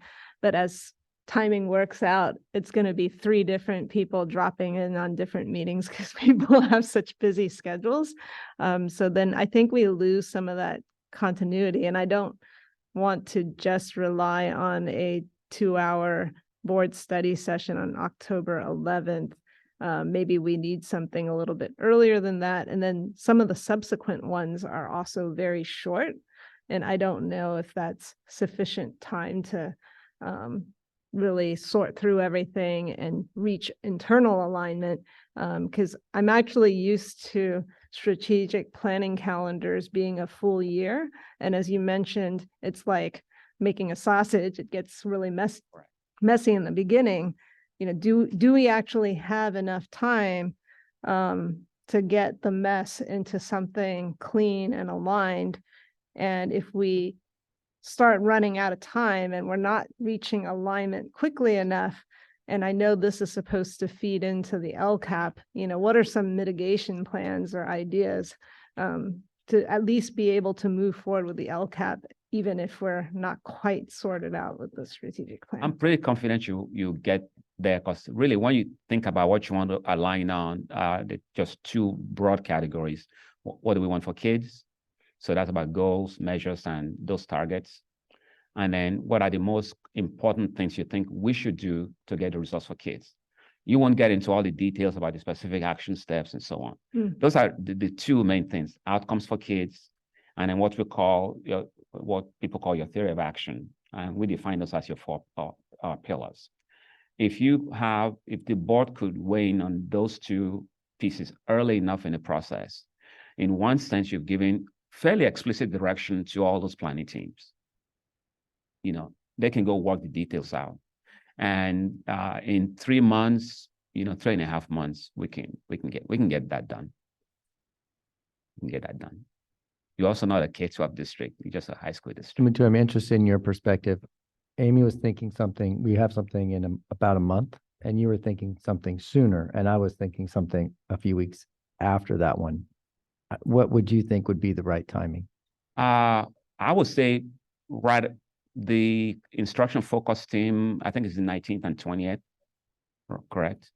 Yeah, after those first two meetings, the tomorrows and Fridays for the core planning team, and then the 2 days with the instruction focus team, I think that would be a good time for the board to. By the end of the month, by the 26th. You mean in like 2 weeks? In about what will be, yeah, that's 2 weeks. 2 weeks, 3 weeks. Like September 26th. Yeah, I think I'd also prefer it if it was before the 26th. Or yeah, before then, because once Or the 26th. or 26th or before, because the week after my schedule starts to get more hectic. I do wonder, maybe all the processing is kind of losing us visual folks who get excited. I'm wondering how we can make this, I know there's things that we need to work on as far as concern, but I also want to generate excitement around this. Right. And so right now I feel like, do I really want to go out? It's like 8 hours here, 2 hours there. But I want to be like, oh, this is fun. No, fun. But I'm excited. I'm going to give up my 8 hours to go do this. And I'm starting to feel like, where's the excitement in for all of us to be excited about the strategic plan, right? Because our excitement is going to be the community. I mean, that's what I'm thinking about for tomorrow. Like I'm getting the I'm getting the pom-poms out because I want people to be excited about our strategic plan. And so I'm kind of not feeling that right now in our discussion. So I'm trying to muster my energy, like, is this going to be really worth my time? And are we going to have a great vision? And so I'm trying to hear that for you. Of course, I know your beautiful charts and stuff like that, but I'm trying to figure out, like, where's the excitement for this going to come from? What's the vision statement? What's the what's the brand on it, so that when people get by it, I'm thinking about Ravenswood, right? Just because that's the one that I'm working with now. I've done other strategic plans when I worked at the regional center and other places. And so there always was a theme first. I think Ravenswood is something about the promise. And so I'm starting to feel like we don't even have that, right? Like at least a tagline or something to get behind, even if the community is going to fill it in, right? And help us understand what that is. But like, there usually is a theme. We just share the two Together We Go theme and what? expand that more broadly. I'm sorry, right? what'd you say? Yeah, I like expand the Together We Go. Yeah. And instead of creating something new, we already have a theme, and you could share it beyond the school community to the broader community. Yeah. That's good. I mean, that could So be. that's what I'm asking. I'm not, I just need something. What's that theme again? On the wall. Together We Go. Yeah. Oh, that's great. Together we go. I shared that Matui with you, I think last spring when we started talking about that and how it kind of came to be in my brain. And it's even more evolving as I have talked to some other thought partners in the district. As after we go, we can grow. So we have a lot to do. I mean, I hear I would be interested in potentially just pausing this part of the conversation for a quick minute and doing the activity to see where we land. Okay, all right, And then that may provide us some additional insight on how to move forward. that's a great slogan and great logo also. And it also, all those different arrows coming together, those different parts into alignment. And that could be the theme.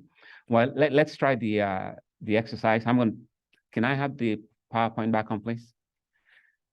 Do you have, that's the one page? Yeah, that's the goal, yeah. Great, thank you, sir.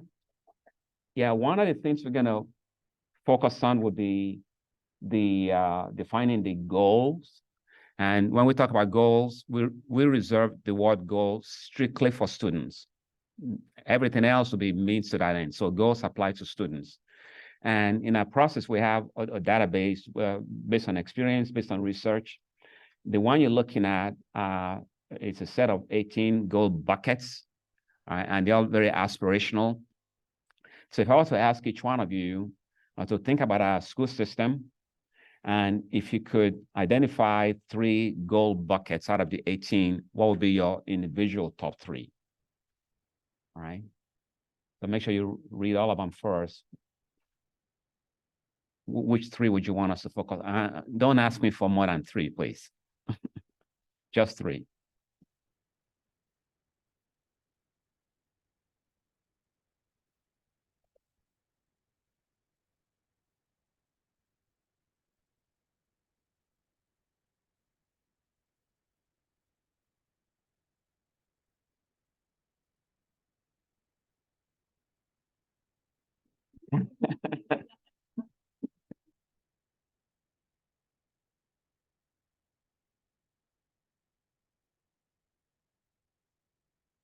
Yes.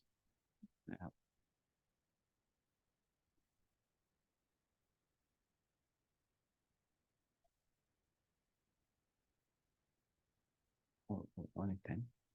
Oh.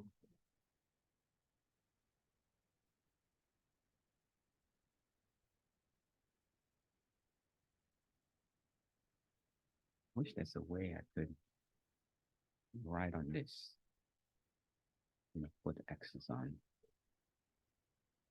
Oh, wait a minute. That the edit? I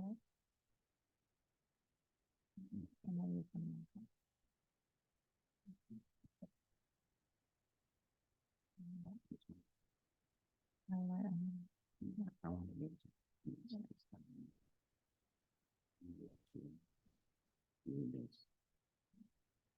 okay, I can.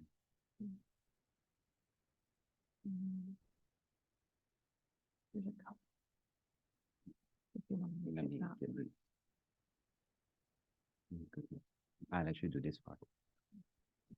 Okay. Yeah, I can count. Yeah, so we count hands.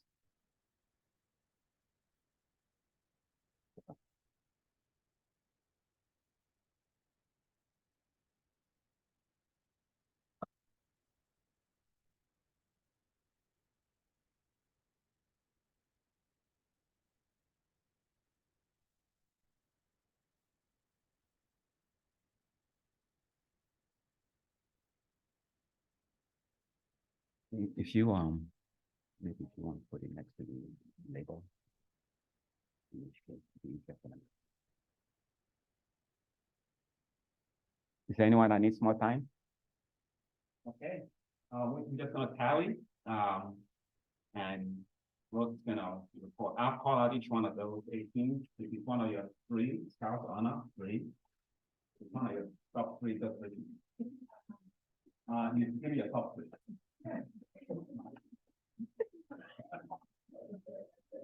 Okay. Okay. How many for number 1?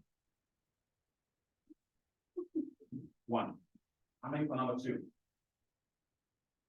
Number 3. 1. Number 4. Number 5. 1.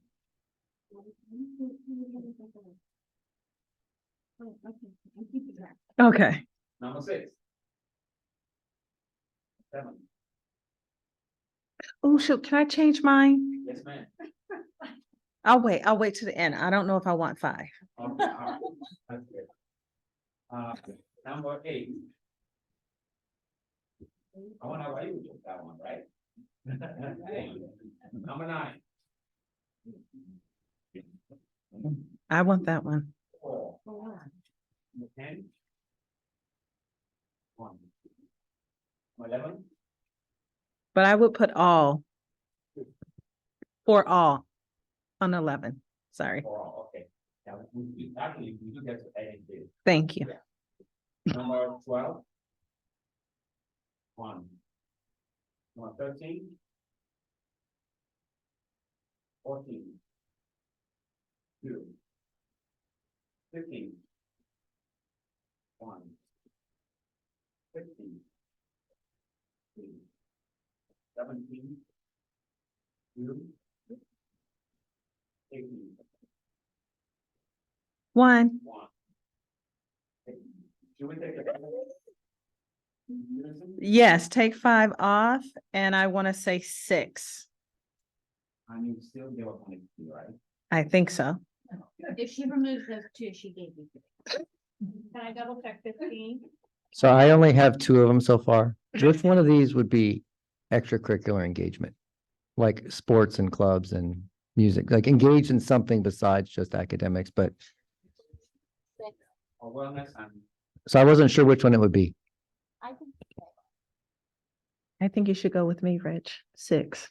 yes. Positive time and safe academic focus.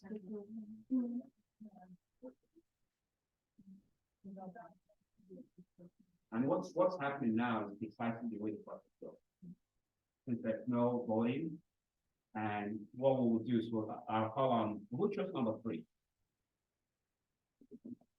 Okay, so talk to us. What do you see in or about number 3? That might be the rest of us. Can you use your microphone so people can hear you online? Oh, okay. Yeah, so what do you see about number 3 that maybe the rest of us should be thinking about? Well, the thing is that I know 3rd grade isn't necessarily relevant to our high school district, but nonetheless, I think that's really important for people within our high school district, because looking at a lot of students within the community, a lot of the times, if you don't have grade level benchmarks in literacy, math, and science by the end of Amen. 3rd grade, that lasts all the way until high school. And I see that a lot of the times, I've grown up with the same people. The same ones that were behind in 3rd grade are the same ones that are still behind in high school. And I think it's really important to change that. And one of the first steps to changing that is number 3. Excellent. So you will actually keep by 3rd grade with number 3 as is, or just drop that and talk about proficiency at whatever level each student is. Well, I think proficiency should be there at all times. So, a perfect one would be every single year students should be proficient. And yet to make it more relevant, I think, high school would also work. Well, also adding on, one of the things that I think is important, something I don't think we do enough, is also, having more accountability on some of our feeder districts to ensure that, we have a set of standards that we expect students to come into 9th grade at, and making sure that there's communication about that, but also some form of accountability to say, we expect all your students to come in at a level that we can take them and, continue to educate them for 4 years. So I think even though we don't have control over, what they can do by 3rd grade, like some level of accountability there from us can be important. Yeah. Okay. I do think because we have feeder schools that we can't control, we can only do partnerships. I do think what I have heard from students from varying districts, not just Ravenswood, that there is this what people want is this ownership, that I'm part of the family. And regardless of what they came or didn't come with, we own our children, not own like material, but like we embrace you and we're going to take you where you are and we're going to help you progress and accelerate. Right. And so I do think we can't always put teaching to me is is a relay race. And so I can't be mad because the person who gave me the stick ran a little bit slower. That just means I have to catch up somewhere else, or I have to have another strategy.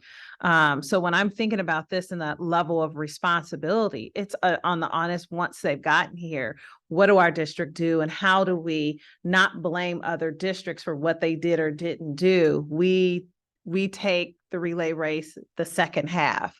And so I agree with Sothick. At the same time, it's our responsibility. That's great.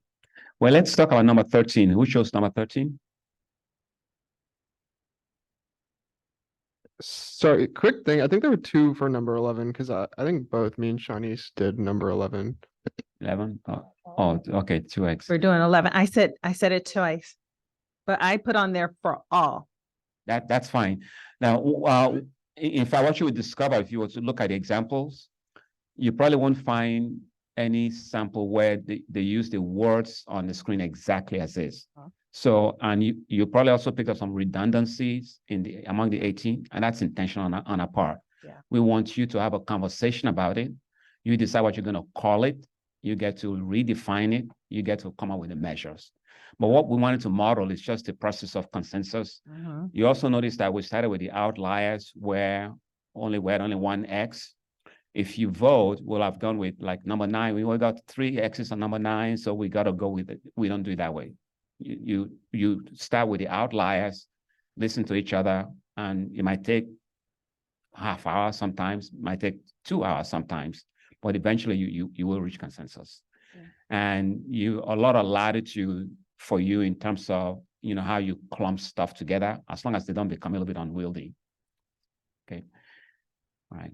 So that's this really shows the process we take everyone through. When you're doing a portrait of a graduate, we have a database based on research of the qualities of graduates. We have lots of examples for you to look at, and same process. When you do the goals, we start with this. When you do the measures, that's the database. When you do the strategies, that's the database, just to prime thinking. But the language you end up with, it's going to be uniquely yours as you choose. Do you want us to go through why we chose 11? Yes, please. I'll do mine first if it's okay, Sothick, unless you really want to go. So I did, one of the things I did over this last year was look at our private, our public, and some of our charter schools in this area and beyond. And the schools that I was deeply impressed with was this rigor for all.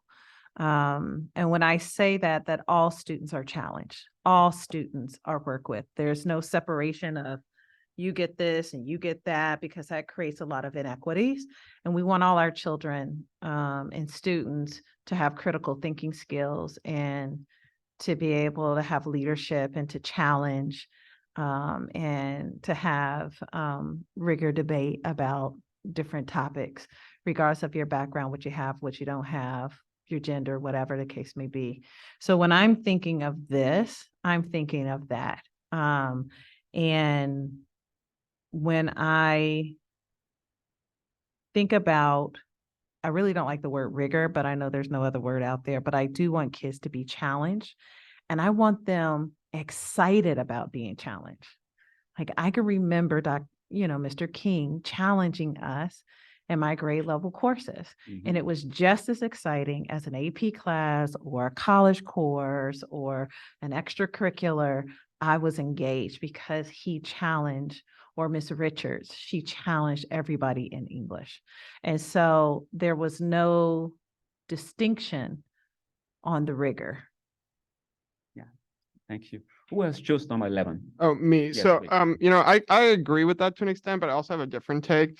One of the things I really believe in for the strategic plan is I think there is traditionally a huge portion of the district that kind of does get ignored. And, sometimes I do wonder, we kind of ask ourselves, why is it that a lot of people choose to send their kids to private school? And one of the things that I would really be interested in having one goal focus on in the strategic plan is people who, in our traditional metrics, we consider are succeeding. Like, I've heard a lot of times from different people in this district that, people who, come from certain areas, they're doing fine. We don't need to focus on them. they don't need any help, like all our attention needs to go to certain groups. And I think, in a way, there's kind of some inequity there. And I'd really like to, for our district to ask ourselves, people who, according to our metrics, maybe they're getting Bs, they're passing their classes, they don't have behavioral problems. What more can we do to challenge them and give them more opportunities, just as how we try to support someone who's failing their classes that has other needs? And I really do not think we do enough of that as a district. And I would like at least one goal to be about how we can,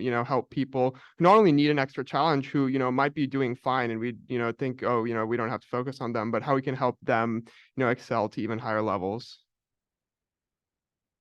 Use slightly different rationale for the same goal for number 11. Yeah. And And you of can course, sort like that out we're in saying the same thing for different populations. exactly, and you can actually sort it out in the measures, right? So once we define the goal, what are no more than 3 metrics that will be aligned to that goal? All right, so you can see how it's evolving now. 3 big buckets. Those are our aspirational goals.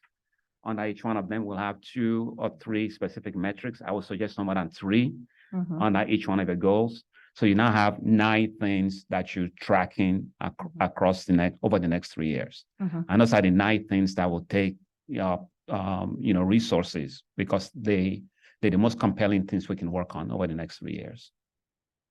All right. So the process of going through this over and over again is really how you build alignment, because alignment is about where do we want to go together, right? That's how it happens. And usually by the second day, the team begins to feel it. They begin to feel that this could have some really strong legs. Yeah.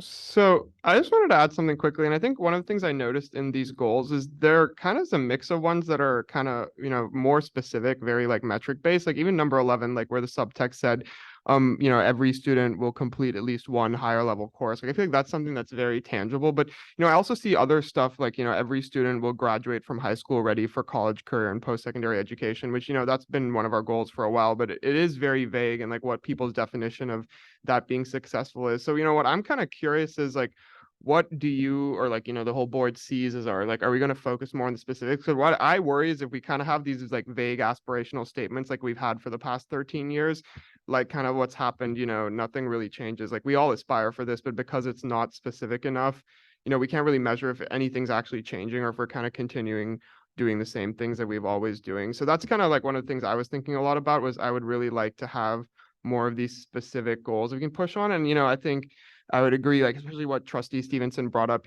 increasing rigor for everyone across the district. What, no matter how we go about achieving that, I wonder if there's like a specific thing we could actually try to achieve, not, instead of having a vague statement. Yeah. Well, actually, you're going to have that. There are 3 parts to the circle number 1 piece. First one is the aspirational statement, like what you have now.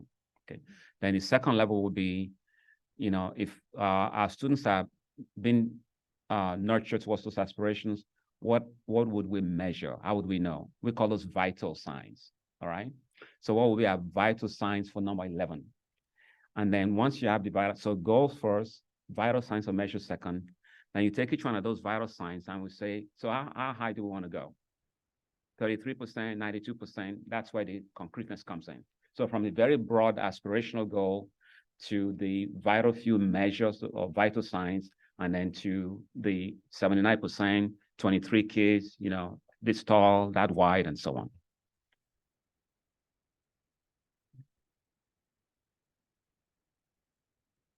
Mr. Boy, is it Dubois or Du Bois? My husband's Du Bois and I'm Dubois. Or Dubois. So either way. Okay, Mr. Dubois, it's very, yeah, I had lots of high school French a long time ago. So you raised a question about the alignment piece at the beginning. Where does that stand with you now? I like this exercise a lot, and I think these types of tools could help us become more aligned. I still feel like I hope that we will spend time together to become, because if we're not aligned, we're going to mess up the plan. So I really think that we should. To me, that's more important than anything, right? Because we're out there in the community, and we do represent the district, and I am hoping that we will be 100% supportive.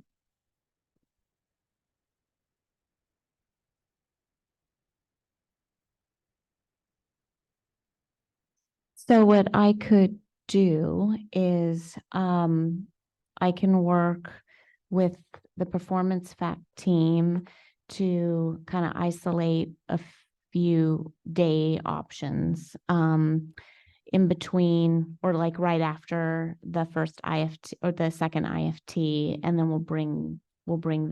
we'll have a study session, for the board. And then we will still keep the study session for October 11th, set for 2 hours. There'll be plenty of us for discuss and to also work on, would be good. And then I can talk, Matui, with you about some different strategies and exercises that we can do in preparation for the study session. That sounds good. Thank you. Okay, do you want to take comments? Okay. Okay, this would be a time for, if anyone in the public, May I ask one more question? we'll, Or are we going to we public will- comment first? we're going to do public comment and then we can. Then we'll come we back and can- ask. Okay. We can still, we could respond based on the comments or have any other board comments. But is there any member of the public wishing to make a comment at this time? Please raise your Zoom hand.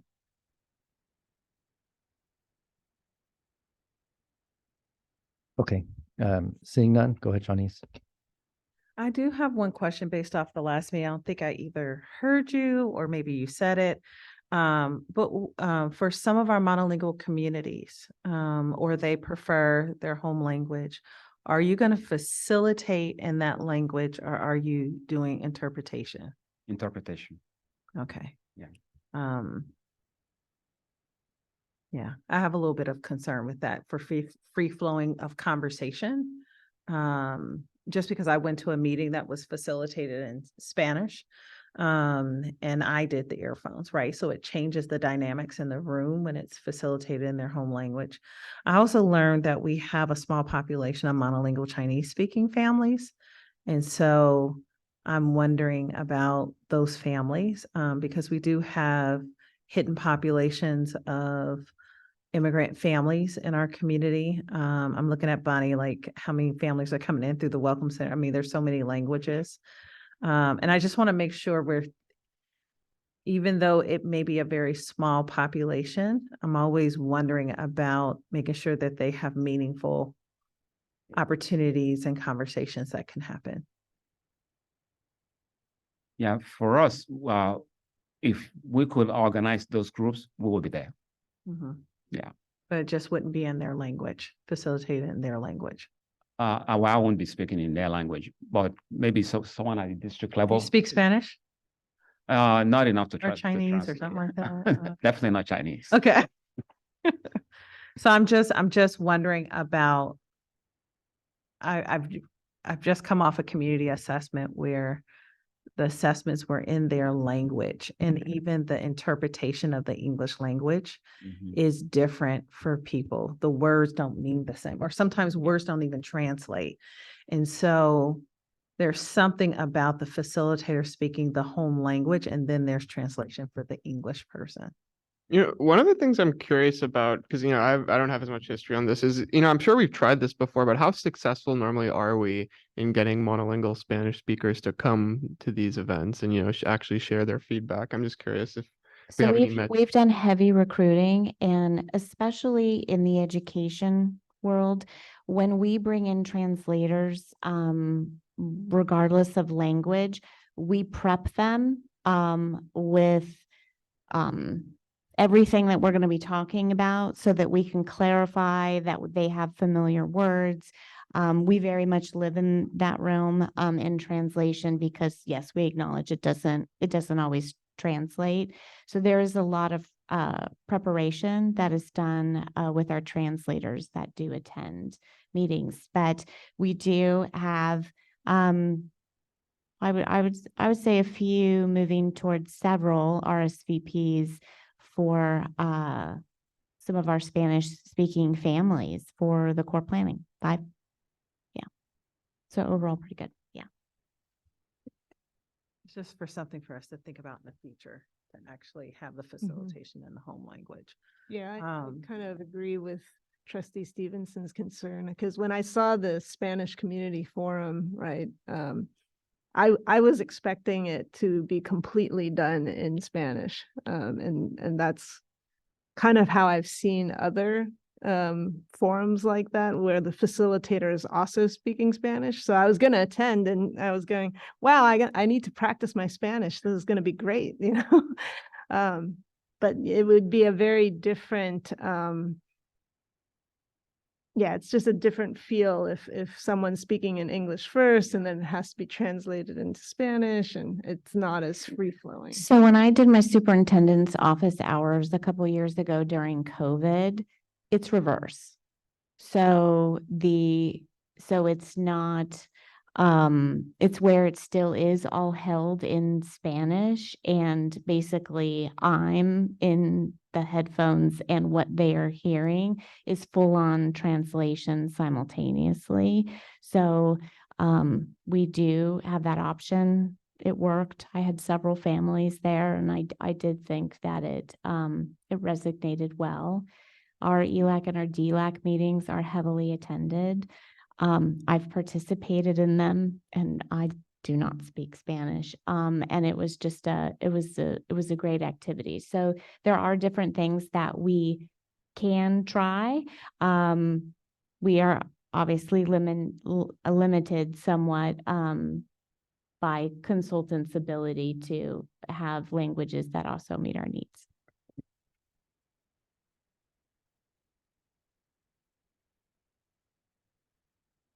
I just wanted to circle back to the planning calendar really quick. So obviously it's great that we do have 4 sessions of the student voice team, but I just kind of wanted to ask about how are those students being selected, and also like that is a lot of class time that is being missed. So is there any way that, you know, we could have some of these meetings in a forum that is more accessible to students who maybe can't miss that much class but would still like to participate?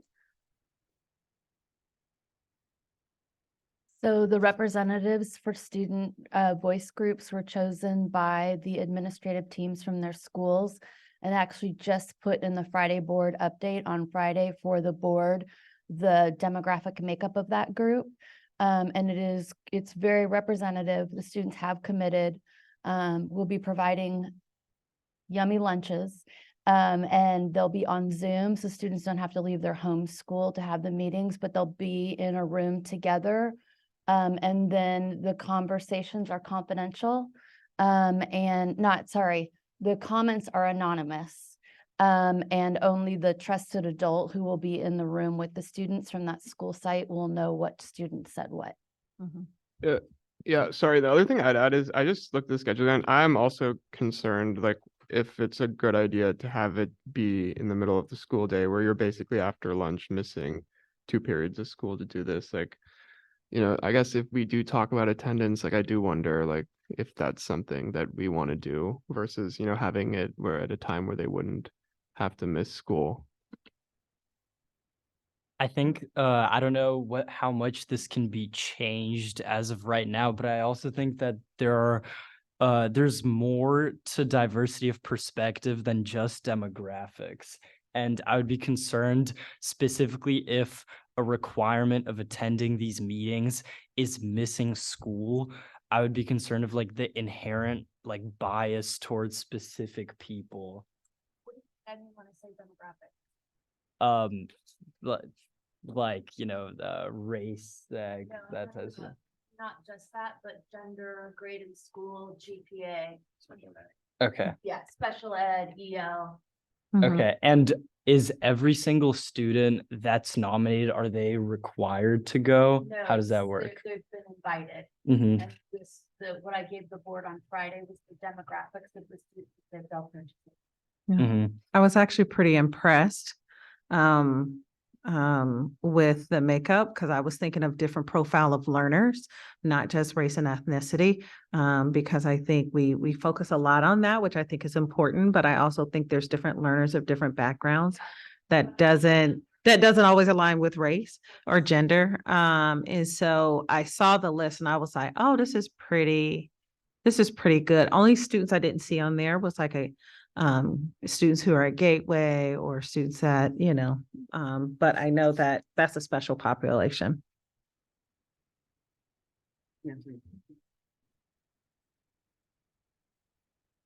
Did you have more to say, Jacob? Okay. Okay, I think that was a really good discussion. Does that conclude what you had to present to us today? Yes, it does. Okay, thank you so much for your presentation. And we'll see you tomorrow. Okay, very good.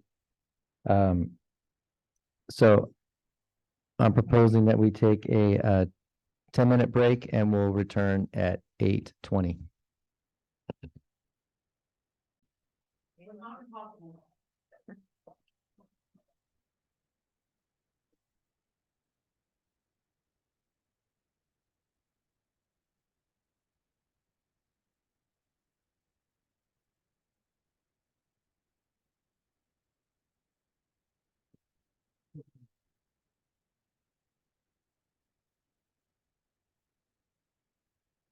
Okay, we are returning from our brief recess, and the next item is our first action item of the night, consideration of approval of unaudited actual financial report for 2022-2023. And I believe we have a Zoom presenter.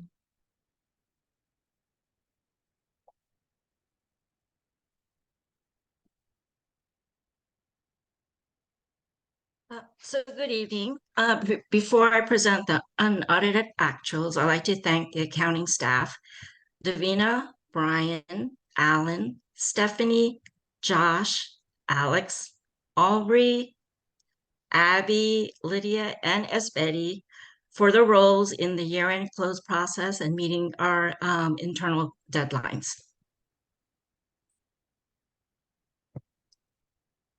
The unaudited actuals represents the final revenue and expenditures for the fiscal year. The report presents detailed financial statements for each fund. I will give a brief overview of the general fund and how we ended the year compared to our end of year projections that was presented in June, talk about our components of ending fund balance, a summary of our other funds, and what to expect in the coming months. So this is a summary of the general fund at close compared to our estimated actuals. The ending fund balance at close was close to $60 million, which was an increase of $6 million from estimated actuals. The savings or increase is mostly from the unrealized expenditures from the COVID stimulus funds. The unrealized revenue and expenditures will be included in the 23-24 budget as part of first interim. This slide shows the components of our ending fund balance. So we have 1.3 million in non-spendable set-asides, 20 million in restricted funds. These funds, we have majority of the funds, we have 1 to 5 years to spend and of the COVID funds, and those funds will be included in the 23-24 budget years. We have close to $13 million of assignments, and as per board policy and a basic aid district, we continue to meet our 8% reserves for economic uncertainty.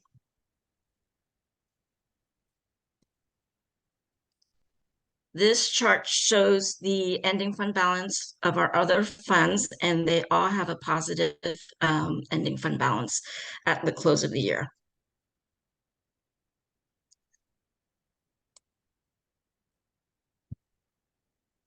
So in the upcoming months, our 22-23 unaudited actuals will be reviewed by our auditors. And in January, we will bring back the results from the audit. We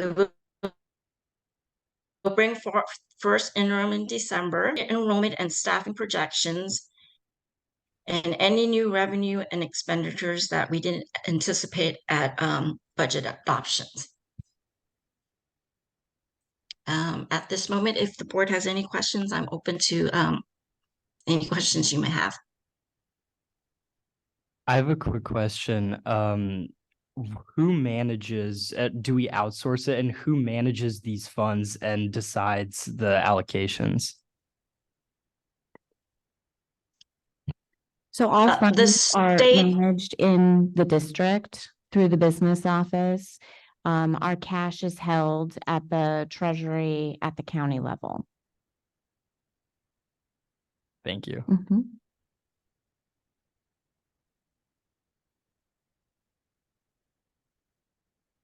Okay, I'll ask if there's any public comment about this agenda item, and then we'll continue with any board discussion.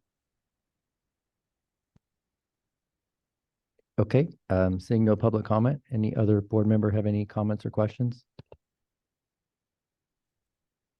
I would also just like to draw attention to the trustees that although this PowerPoint was the slide deck was presented in the agenda item on board docs, you still have the narrative that goes into more detail, as well as gives a list of what we spent by vendor for the entire year, as well as then the SACs required documents for approval.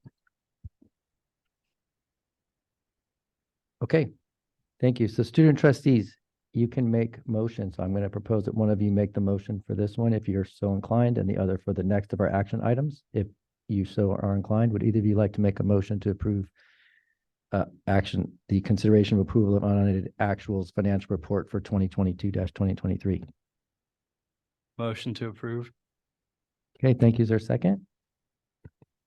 Second that motion. I don't know if they can second. You can't second. So you'll make a motion on the second action item. I think only, I can second.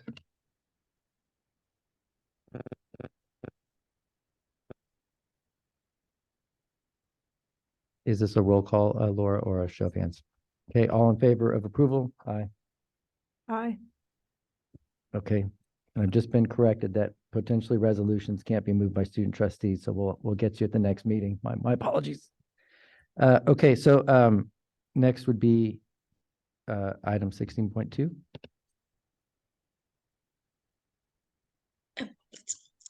annually, the board must adopt the GAN limit for the new fiscal year and rebench the appropriation limit for the fiscal year that just ended. The State Department of Finance is then notified of the action because the state GAN limit and the district GAN limit are intertwined. So this is a routine calculation at year end and is presented for approval in order to comply with the statutory requirement. Okay, does any board member have any comment or question? Does any member of the public wish to make a comment about this item? Okay, do I have a motion to approve item 16.2? So moved. I'll second. Roll call. Student trustee Agarwal, Yes. student trustee Yuryev, Yeah. trustee Nori, Yes. trustee Ku, Yes. trustee Dubois, vice president Stevenson, Yes. trustee Ginn. Yes. Motion adopted 5-0. Thank you. Okay, the next is future agenda items. Does anybody have anything they want to bring up about a future agenda item? I do. When is our communication plan going to be on the agenda? That's the question I have before I say future agenda item. Are you referring to the communication plan that's also superintendent's goal? And it's also ours, I mean, especially since it goes hand in hand with the strategic plan. So I think that question would maybe be if we're going to do, as everybody knows, that 3 times a year, we review the superintendent's goals and progress on those goals, usually once around September, October, once around January, February, and then the more formal time at the end of the year. So I think we have we picked a date? So we need to pick a date and let everybody know the date that we'll be doing that. Will be a closed session item of the superintendent evaluation, which is part of our normal process. but it should be coming in the next So is there a 6 weeks. date to have the communication plan out, or what's the process? Because I feel like the strategic plan, of course, is priority, but I'm just wondering.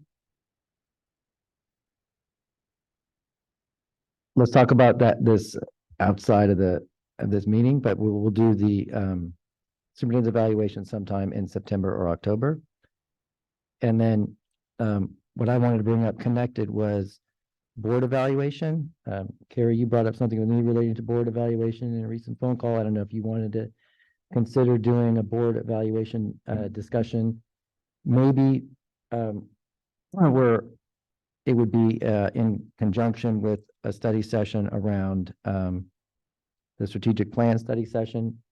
We would carve out some time for board evaluation. So in the summer, we had several retreats and we talked about some things that we would try to do to improve, and it's whether we want to circle up on how that's going and if we want to consider anything or not. And it's also, Shawnee's, you've had interest in board self-evaluation. You mean- We all have had interest in board self-evaluation broadly, and when are we going to do it? So I believe our bylaws say that we're supposed to do it in the fall. So Could we combine that with whenever we're gonna meet to get aligned? 'Cause it yeah, so seems that's like what I was the- suggesting, was that we do, so board self-evaluation is not closed session, but we could combine it with the study session around strategic plan and have that be, if we're meeting to try to align, it'd be sort of in a different setting than this one. That would be potentially the same setting. We could review anything from the discussion about, board evaluation. Okay. I don't know if there's any thoughts on that, or if that sounds like a good idea. I just don't want several meetings if we can Yeah, We'll try to consolidate. consolidate. Then at the same meeting, is it kind of a catch-all meeting to talk about the timers? That is. Okay, we are going to talk about timers Well, that would there. be part of it. Okay. So it sounds like we just need to Perfect. schedule a time. Yep. Oh, that's what you're talking. Click on it and Work with Crystal and around that. circle a date for the, what we talked about earlier in terms of, strategic plan alignment, and include, and we'll decide whether we want to have some sort of facilitation or just discuss internally, along board evaluation. Any other things? I have one. So I actually read an interesting article in EdSource the other day, which was about how school districts across California were, trying to innovate with their school lunch program and to like provide new options for students, and options that students are excited to try, and also expose them to new culinary foods. And one of the things that I was always be curious about, granted, I wasn't at MA when school lunch was free for everyone from the state of California, so I never really ate it, but I would be curious if we could hear or like have some sort of idea about what we could do to try to innovate in that sector, bring new opportunities to our students, because we do live, in a very diverse culinary area where there's so many great restaurants and different types of cuisines that are so easily available. And, I think it'd be great, or one way to really brand and advertise ourselves, if we could bring that to some of our high schools to give students opportunities to, have a lot of different food and try new foods.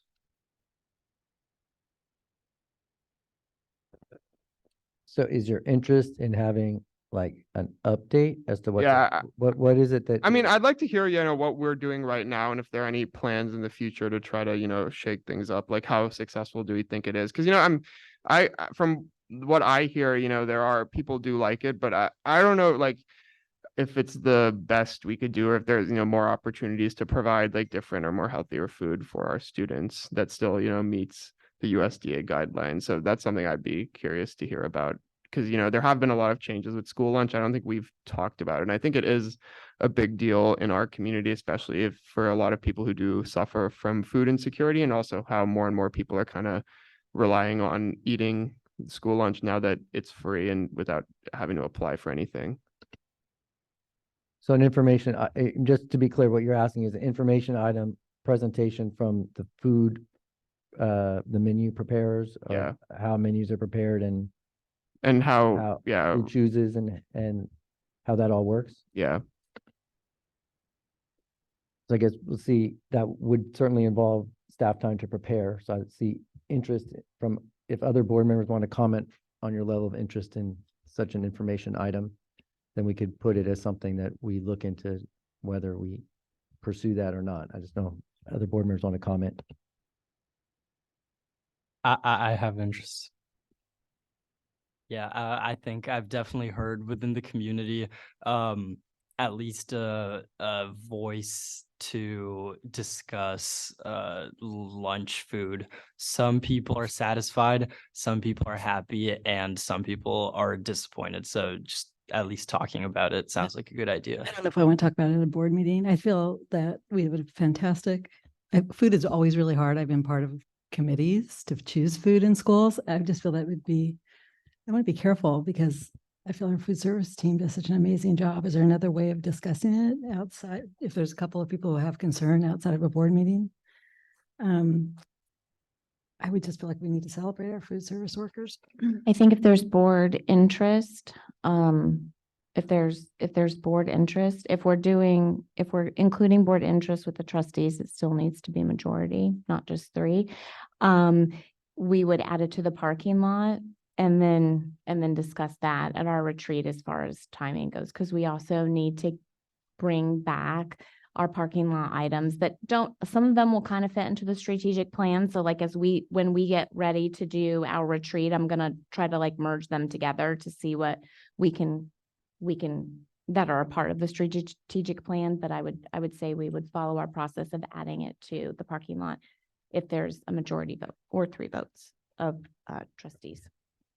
Yeah, I think it makes sense to add it to the parking lot. I definitely want to, actually for me, it goes beyond just, mixing things up. It's really understanding kind of the trends before and after universal school lunch, and like how much food is being served now versus before. And then really, I don't know if surveys have been done on feedback from students, or I don't know if faculty are eating the food. Like, I'm kind of curious, right? Because, sometimes when the volume of lunches served expands, sometimes there are kind of logistical issues involved with that, or staffing issues, or who knows what, right? And I don't have a good sense of it.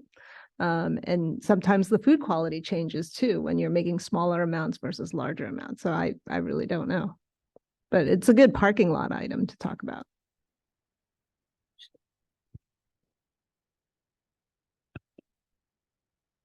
Shawneesh, do you have anything you want to add on this topic? No. You don't have to say whether you're in favor or opposed. Whatever we want to do around food is fine with me. I just want to hear from the students. I don't want to be about preference, but like, what is the need around food? But I'm okay talking about it or not talking about it. How about that? Parking lot. I think it is something to be discussed, especially around what Trustee Stevenson said about need, because I know that at MA there was an issue where now that students put their ID in to get lunch and they get like 1 meal per day. There's a lot of students who don't use that, and then there's a lot of students who that is sometimes the only meal they can count on during the day, and are not really able to get their nutritional needs met in that kind of 1 meal restriction. So I do think there are a few things to discuss around that. And while I do agree that our food service workers should be celebrated, I think from a needs perspective, that could be helpful. I think what would be helpful is for me to get a list of questions. So Zahara, what you just brought up is a regulatory item. It's a requirement, it's a state requirement. So I want to just make sure that if we're spending staff time and we're doing a presentation, that we're just not reporting on regulatory items that can be answered offline. So my recommendation would be to put it on the parking lot, and then we can discuss the timing of that and what a possible presentation would look like. But if you have like those specific questions, feel free to email me, or it's a good, also a fabulous conversation for a SAC meeting. I would say to get more it would be nice to hear from students about what, it doesn't have to be a bunch of kids standing here telling us and ousting themselves, but if there's anecdotal information, that would be helpful. Yeah, I definitely agree. And I also agree with, I think, Amy, who said survey, like we need to either just bring it up in SAC to think about to figure out what other students think about it, or if there's somewhere like the ability to send out a survey to like gauge how necessary students within the school district think this discussion is. We're okay. I heard three with just five. Who were the three? Bob and Amy and Tom. Johnny says interested in the topic. So we will include it in the list of things, and when we have our, whatever we're going to call it, when we're aligning on the strategic plan, we'll be discussing board evaluation, and we'll be looking at the items that we all said we have some amount of, at least 3 people said they had interest in, and then we'll be trying to decide which ones are going to be in the next few months. Because again, our general idea was to keep sort of a list of a lot of items and then review a couple times during each academic year to decide what would be in the near term, and then review again a few months later and repeat. So we will do that, and we'll work on scheduling a date for that in the next month or two. But yeah, no, I also acknowledge that it's kind of a broad topic, and you could like hit it in many different ways. And I think, even the 3 of us might have different things within that scope that we're interested in. So, I'd also be interested a lot in hearing the student perspective and hearing surveys about what students think could be done to improve. And the only reason I brought this up, it was just kind of inspiring to read that article and you see like districts across our state, like how they've kind of partnered with different outside organizations and groups and really done some innovative and cool things. And, I think we're a district that could also do something like that. That's the only reason I kind of brought it up. Okay, are there any other future agenda items anyone wants to bring up? I guess I was just wondering when we might have an update on facilities, because I know there's a lot of activity or planning going on, and it'd be helpful to have some sort of update. And then also a question in terms of, enrollment versus capacity, and if we're going to start looking at that. That's a much bigger discussion, I think. So that would probably be a parking lot item. But I am wondering about that.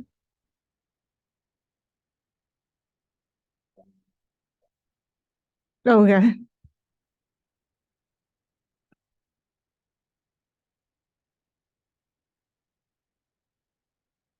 So it sounds like there's 3. So my recollection is every year we've had an enrollment and attendance update at some point in the fall. So we'll circle and get back as to when that will be. October 11th. And then the facility plan, there certainly will be one. So we'll circle and have that date. And then the strategic plan, we'll circle and have that date. So those will be things that will October 11 and the other 2. I just don't know right now, but we'll get those dates because those are things that will be coming in the fall. Okay, anybody else? Okay, to have a motion to adjourn this meeting. Thank you, Shawnee's. Second. All in favor of adjournment? Aye. Okay, good night, everyone. I need signatures from all board members, please.